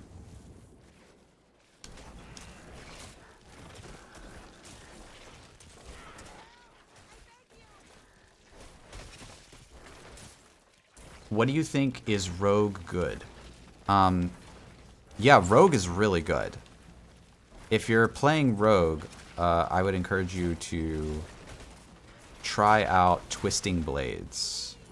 There's a lot of great Rogue skills, and you can actually play kind of like really anything that you want. There's a lot of different ways to play Rogue, unlike Druid. But try out Twisting Blades. It's one that a lot of people don't try, and it's actually probably their best skill. It's very good. It's so good.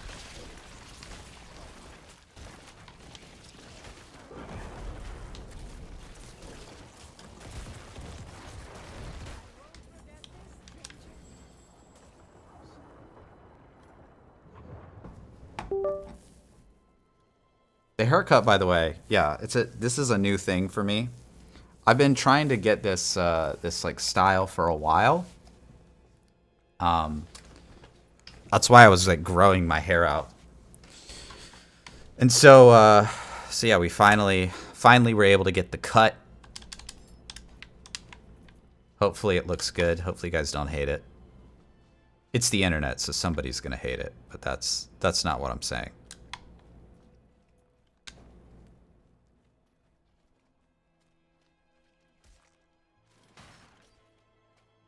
Yeah, to be honest, the first class that I play at launch, it probably comes down between Rogue and Necro. It's probably between those two.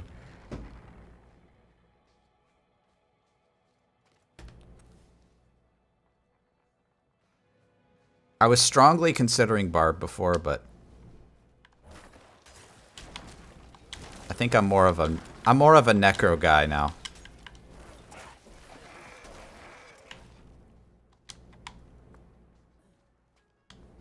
Nier is one of the best games ever made. I think so. I also think it's an important game. Even if you don't think it's a GOAT, I think it's important to kind of play Nier Automata. It just has certain things about it that will change your mind about all games in general. You'll just be like, oh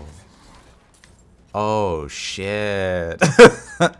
Video games can do this? Like, yeah, it's wild. I won't spoil anything if somebody's not played it in the chat here, but if you haven't played Nier Automata, go pick it up. It's good, and it will keep you busy a little bit until D4 release. You know, obviously don't play it right now, like wait until beta's over, but it's a good game, man. One of my faves.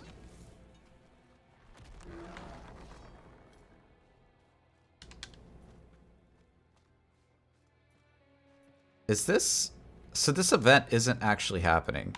So there's a big orange circle here. There's actually nothing going on right now. Oh, there we go.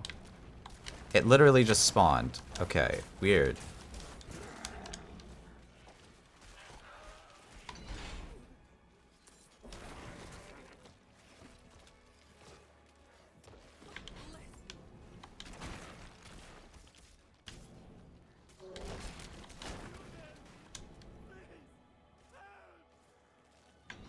Ooh, that was a back crack.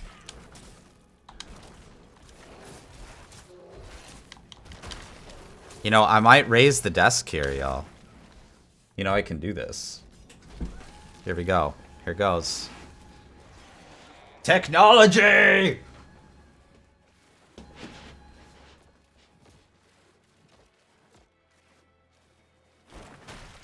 Ooh. Oh. Blood's rushing to my head. I probably need to pull the camera out a little bit. Let's try that. There we go.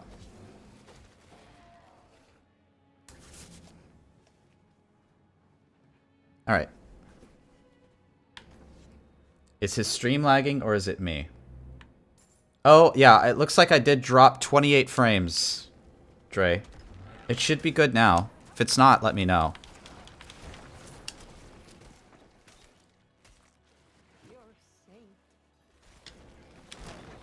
Maybe it didn't like that it raised the desk. Did raising the desk lag the stream? What? I don't think those two events are connected. That would be really weird, right?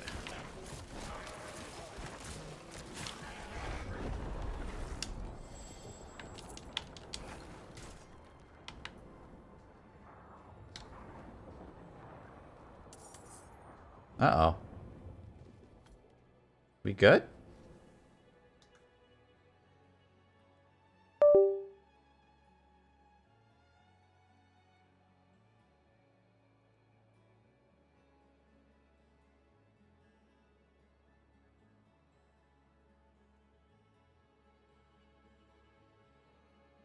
Check, check.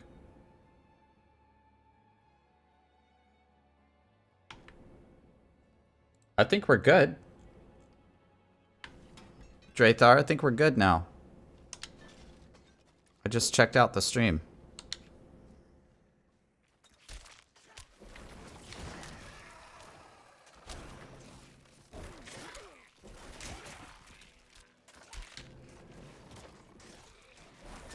Did I get the true ending as well? Yes, I did. I did the whole game.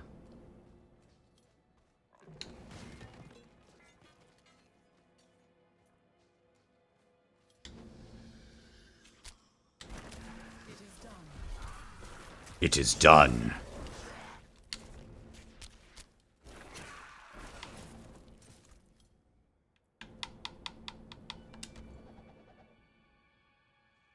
Barrier, unstoppable, bloodlance.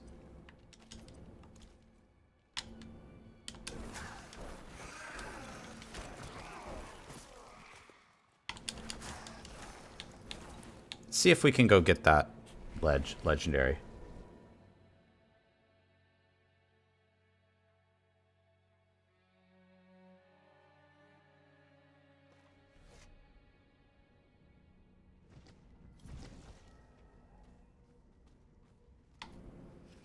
It's maybe a little too far out.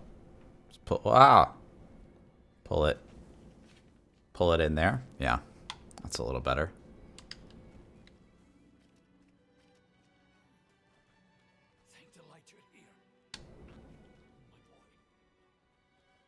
Think the light you're here, my boy.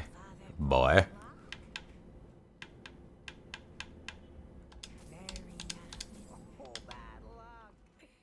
Bursting bones. I think that's it. Nope. I got so excited. No. Sorry, it's not bursting bones. I don't know what it's actually called. That's what makes this difficult, right?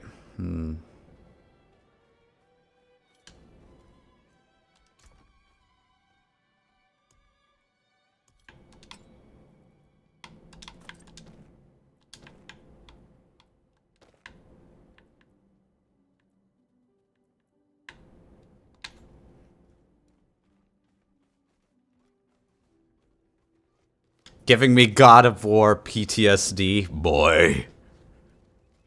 Come, boy.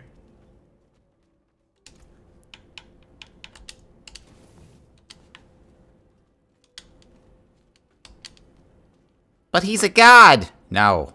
He's just the butcher, boy. Stop being a noob. Boy. Bloodseekers. Take a chance, wanderer. Until next time. Rip.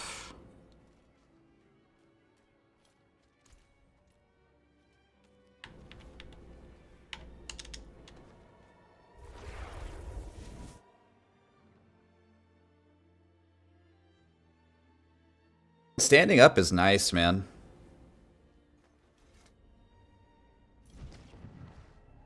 We need Geed. Oh, Geed from Diablo 2.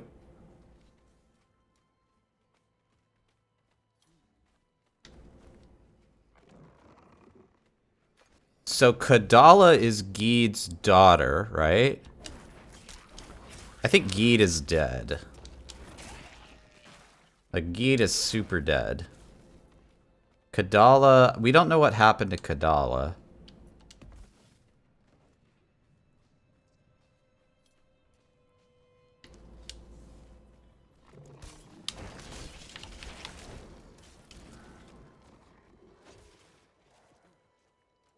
You know what? I can bet you I know what happened to Kadala. The Nephilim killed Kadala.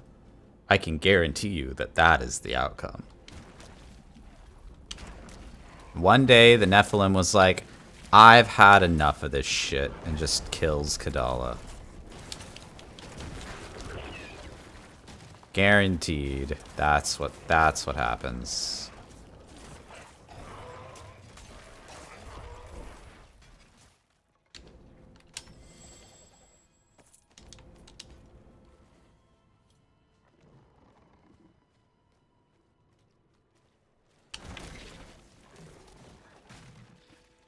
The main thing is that the gambling NPC is forgettable, and we need something like Geed. Oh, right. Like, from a story perspective, yeah. I totally agree with that.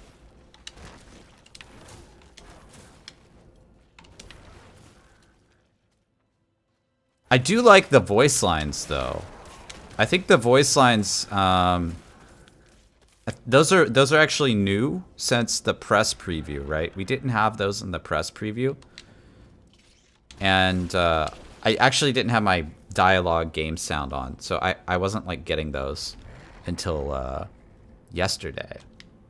So I started hearing the voice lines, and those are good. I like those. But yeah, I agree. It's not like a named character, right? We demand blood.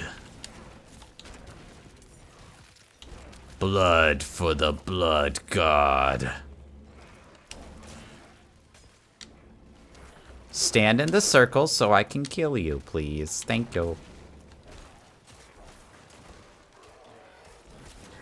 These guys, like, don't want to stand in the circle. Please stand in the circle.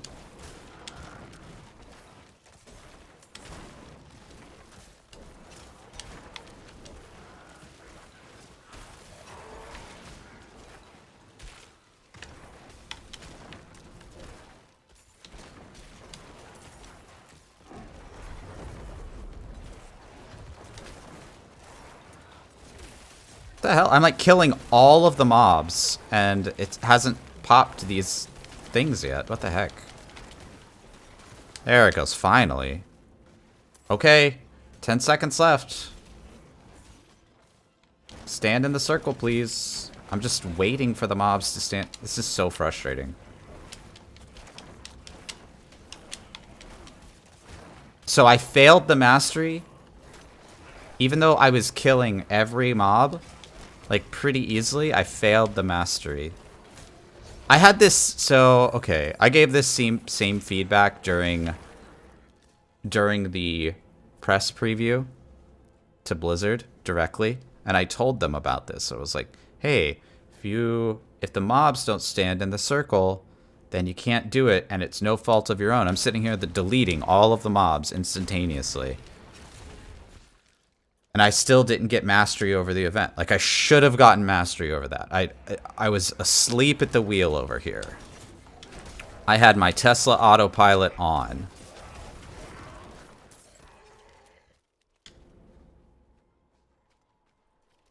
I feel like your build is a lot better than the Blood Nova build. At first, the Blood Nova build is better for, like, the first 10 to 15 levels. Once you hit like level 15, you can go a couple of different ways. If you're lucky and you get those like corpse explosion weapon or whatever, then that's probably the way to go. If you get any bone spear stuff, I would go bone spear. It kind of just depends what loot drops. And the cool thing about that is that you actually change your build depending on what loot you get while you're leveling. I like that a lot. I think that's great.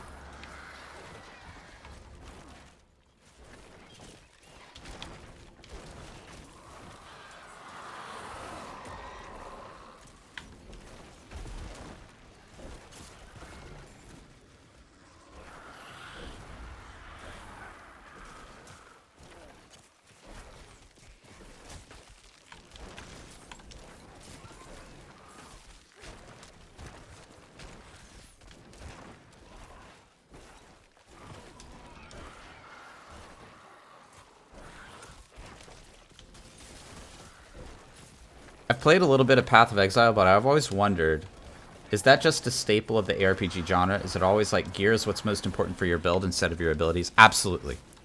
Yeah, that's ARPGs in a nutshell. Gear is always going to be the most important thing. Or I should say, gear should be the most important thing. And if it's not, it's a problem, right? That means the ARPG, like, failed to design the game well. It's like a poorly designed ARPG. I'm actually going to go back down. I stretched my back out. Here we go. Back down.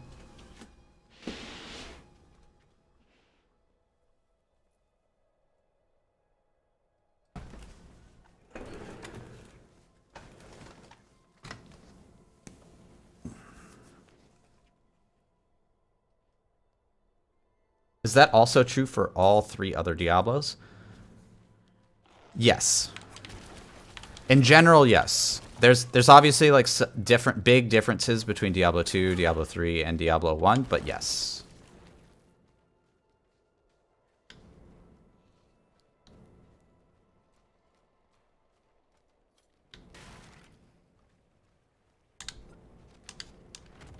What? What? Hello? Oh. Okay. I guess the game doesn't want me to go that way.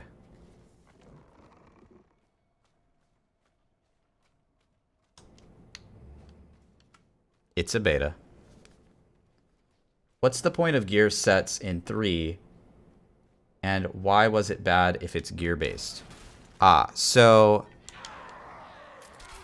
sets in 3 are kind of a...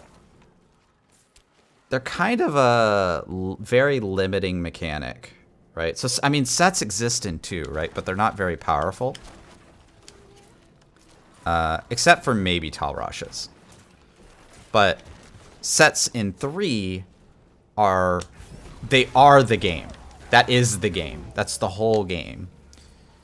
And the reason why that sucks is because the sets are very tightly tied to the builds that you make, right?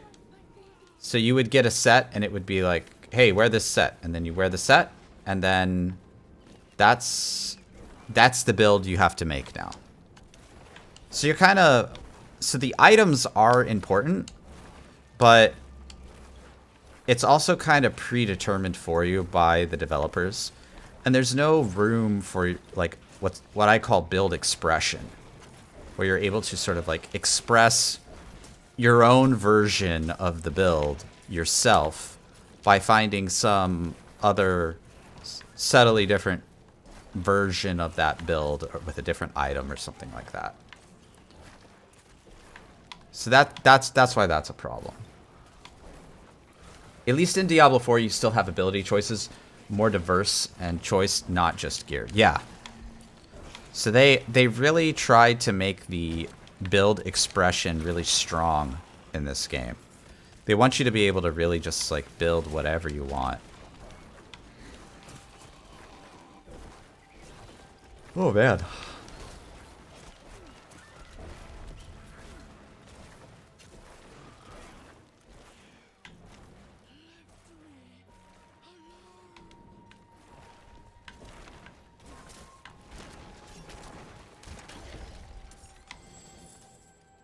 Nice.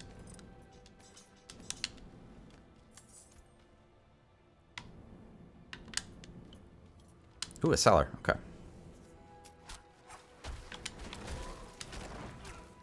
That makes sense. Can you make a whole video on that? Sure. Why not?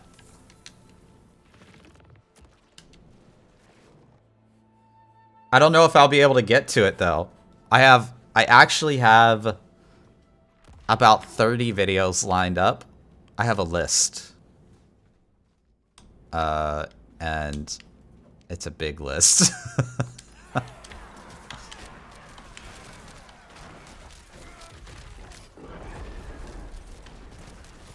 It's a lot. We're doing a lot over at Maxroll. It's a busy, busy time.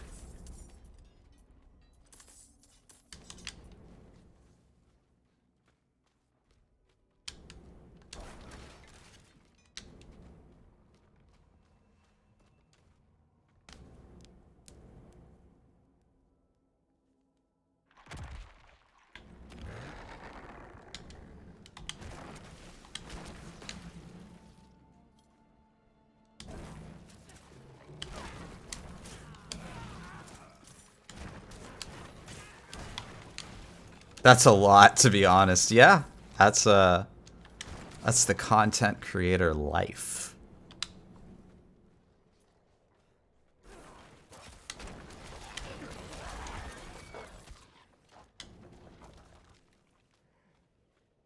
Speaking of the content creator life, I'm yawning a little bit because I haven't eaten anything today, so I'm probably going to do a few more events and wrap it up here.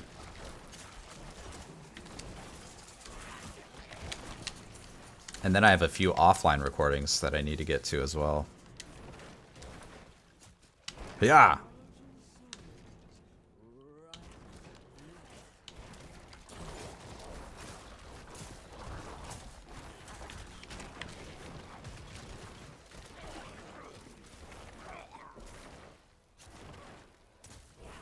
What time is it? It's 5 p.m.? Wait, what? What happened?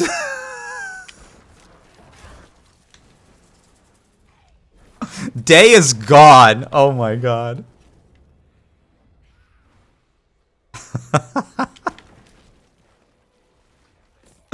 Oh my god.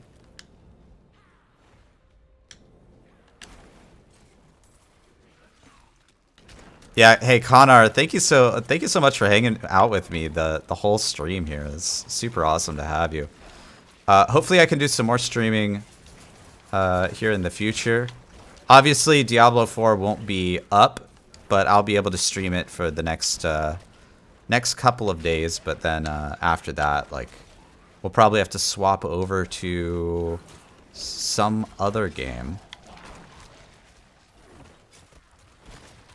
We can do some little last epoch or something.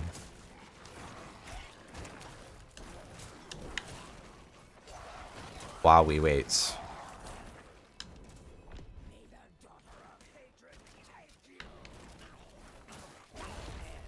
Nice. Okay.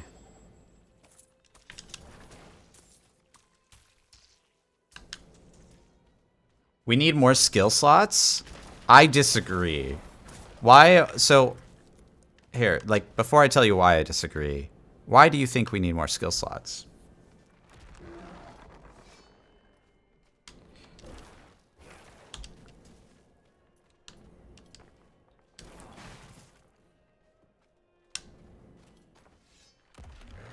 I can't do my rotation with the ultimate. So, ultimates are not a required... They're not required, right? You don't have to take an ultimate. I think a lot of people think, like, the ultimates are actually really good. The ultimates are not that good. They're good right now because we're level 25. That's why they're good. So they're good for leveling. So when you're leveling in this game, you throw the ultimate in your build because it's this, like, burst of power. But I don't think it's gonna stay that way. I think eventually you'll get rid of it. And you'll do something else.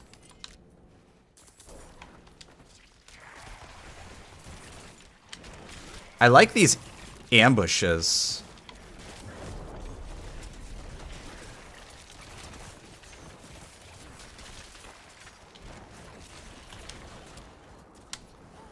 So this is going to sound weird, and another thing about this that's really important, I think, having limited build slots actually increases build expression.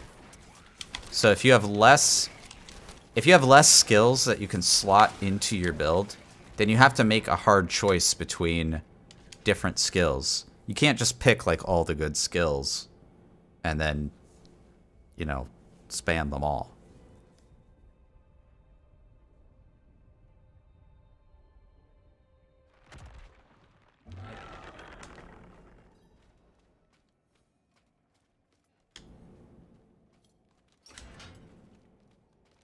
Beyond that, there are some just like practical limitations. Like, for example, they're designing this game, you know, to be played on Xbox and PlayStation. So like, you only have so many buttons on the controller. Maybe that's a dumb argument, but I also think it's an important one too, because not everybody actually plays on PC. There's going to be a lot of people who play this game on console.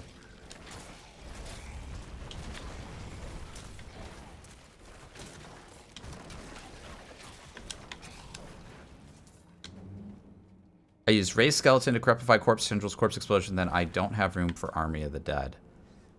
I see. In that setup, I would probably drop Decrepify.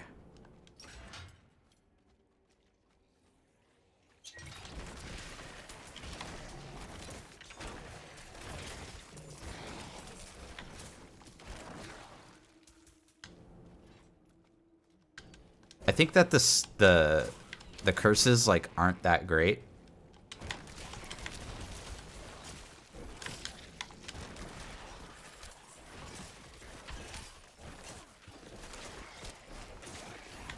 So I think your build would probably do just as well if you just got rid of Decrepify and tossed those skill points somewhere else. You're using my build now and you're loving Bone Spear? Yeah, Bone Spear is sick, man. Especially with Serration. Serration is sick as hell, man.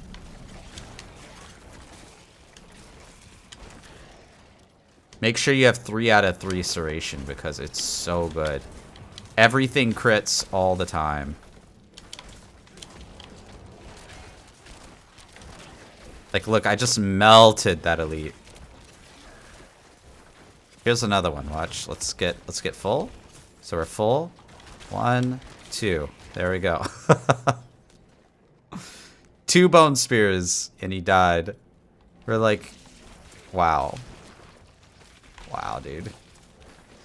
Bone Spear is sick.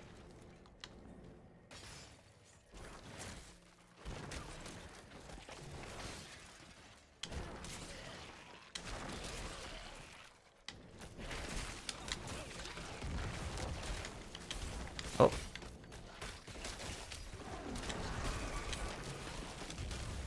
Oh, Cursed Shrine. Nice.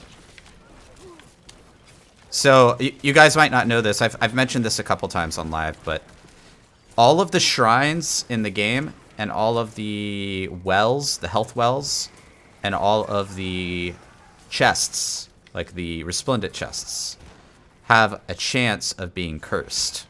And when you open them, you don't know until you open them. And when you open them, that's when you discover. And so if they're cursed, you get a ton of enemies. And when you're leveling, that's actually really amazing. Now, maybe later on a cursed thing is like bad, but when you're leveling, it's amazing because the enemies just come non-stop in these waves, and you can just demolish, you can just delete all of them on the screen. And it's a massive amount of XP. And then you also get a event chest with obols at the end. It's so good. It's really, really good to find one of these. There you go. So, boom. Now we can pick up the shrine. We can pop all these. And then we get the greater radiant chest. We can pick all that stuff up. Is there any merit to picking up the better minion talents? In my opinion, no. I think they're a waste of time. I think they suck. I don't know why they exist. Just for the memes, I guess. I mean, there's a Thorns skill, like passive on the skill tree, so I mean, right?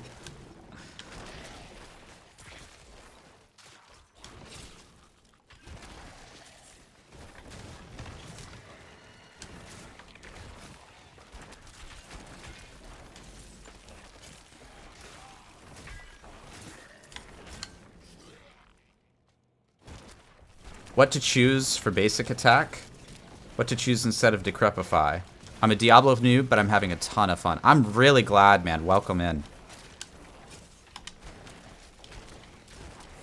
Yeah, I'll show you my build. If you want to use my build, you can. Show you my build real quick. So I think up here, there's actually three. All three of these are good. I think Decompose is not that great. So Reap is very good if you're doing a corpse build. And importantly, Alkalites Reap here, because it forms a corpse for free, right? Hemorrhage is good for blood builds, and for bone builds, Bone Splinters is pretty good. Take the vulnerable node here. If you're going for bone, take a Bone Spear here. If you're going for blood, take Blood Surge. And then if you're going for corpses, go for like a Hewed Flesh. And then I'd probably take, I don't know, like a little bit of Blood Surge just to get you over here to Corpse Explosion. Blood Mist is good. So if you're doing the corpse build, you'll want to take Blood Mist all the way over to Corpse here, Ghastly. And then either of these is good for different reasons for Corpse. And then for Bone builds, you want to take Serration and you want to take Evulsion. These two are the goats. With this, you can basically have like 100% crit chance. For ultimates, they're all kind of meh. Bone Storm is okay. Blood Wave is okay. Army of the Dead is okay. None of them are like super critical. You don't have to have any of these in your build. But yeah, that's just a quick overview of the Necro skill tree.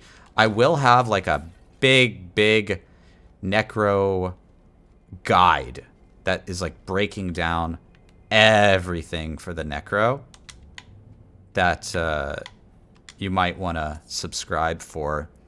And that will probably land, you know, in the coming weeks. There's a lot of work to be done there. One of the things we do at Maxroll is we don't just like write a guide just to say like, oh, we wrote a guide, like let's get some clicks. We want to make sure that we're correct, right? And so we have some of the best Diablo players in the world on Maxroll. Oh, we got a cursed chest too? Cursed shrine and cursed chest in the same dungeon. Wow. Let's go. So we spend a long time actually like arguing over like what's best and reviewing it. We have a very detailed review process that we go into at Maxroll. We spend a long time kind of like worrying about all the details, so to speak, right? And so that's why it might take a little bit longer. I know some people like put out a Necro guide yesterday. I'm like, what? You barely got the class to 25. What are you doing? But whatever, man. So yeah, we're gonna have like a full exhaustive guide here on the channel in the near future. Corpse Explosion seems very fun. It seems very OP. It's very good. It's also hard to generate corpses. That's sort of the major downside. It is not easy to generate those corpses. So you have to kind of find a way to generate all the corpses, and you have to find them and you have to get it consistently. Whereas with something like Bone Spear, I just like throw a few blah blah blah.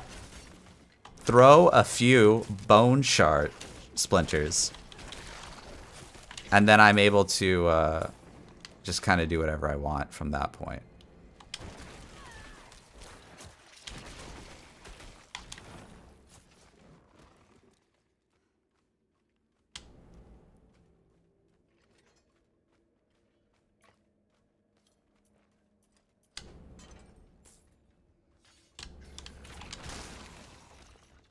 Yeah, it's pretty funny. If you go back to last summer, I have a preview on the Necromancer actually on the channel. It's fun kind of looking back to see what we thought Necromancer was going to be. That far back. A lot has changed since just last summer.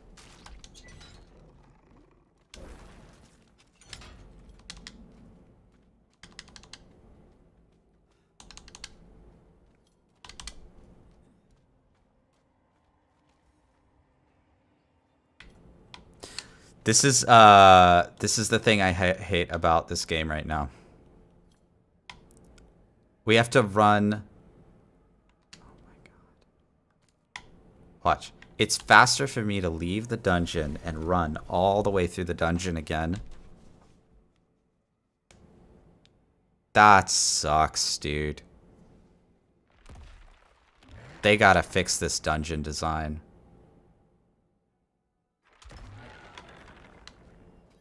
They've gotta fix this, man. This is a problem.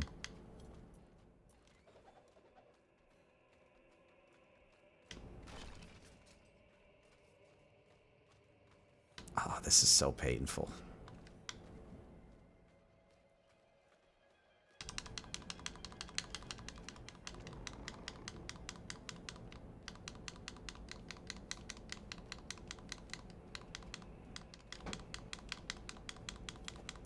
It's not procedurally generated.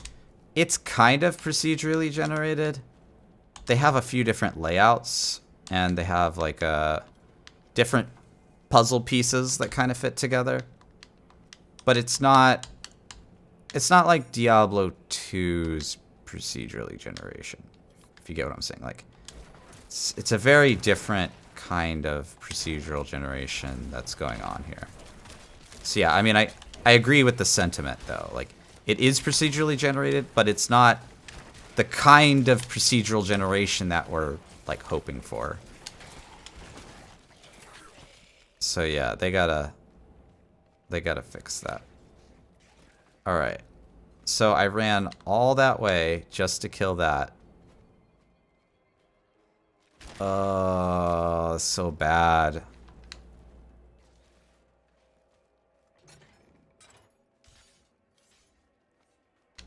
I don't like this objective either, for the record. The punch the statues objective, I think is bad. This is one of the reasons it's bad, but there's more than just this reason that it's bad. It's bad for multiple reasons. Hey, pro player. What is the best Necromancer world boss build?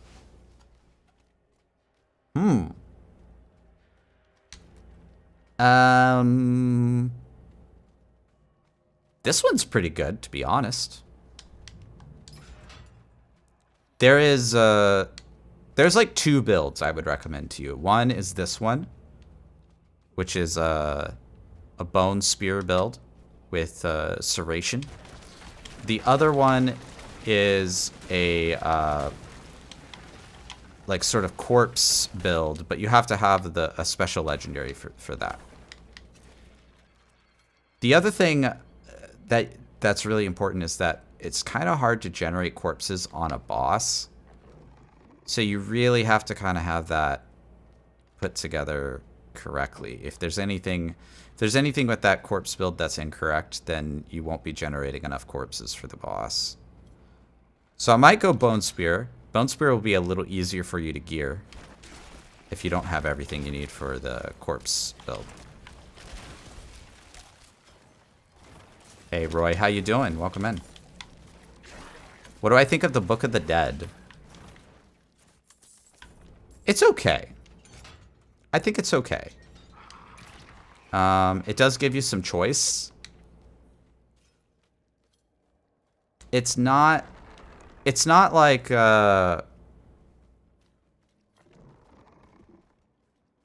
it's not like Barbarian's trait, but I think Barbarian has the best trait in the game by far, right?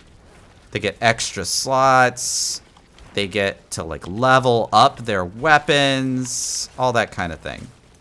That's very cool, and it's thematic. The trait for the Necro here is kind of like, well, which summons do you want to have, or do you want to not have summons? And I think what we're probably going to find is that as you're leveling, there might be an intelligent choice about which summons you want to have, and then at endgame, you probably don't want to have summons at all. That's my guess. That's what a lot of people are saying as well. So, the thing I don't like about it is that when you hit endgame, there's no more choice with your special class thing. The choice is gone. Now you just sacrifice everything and that's it. So I think it's kind of middle of the road. It's not terrible, but yeah, it's just kind of middle of the road.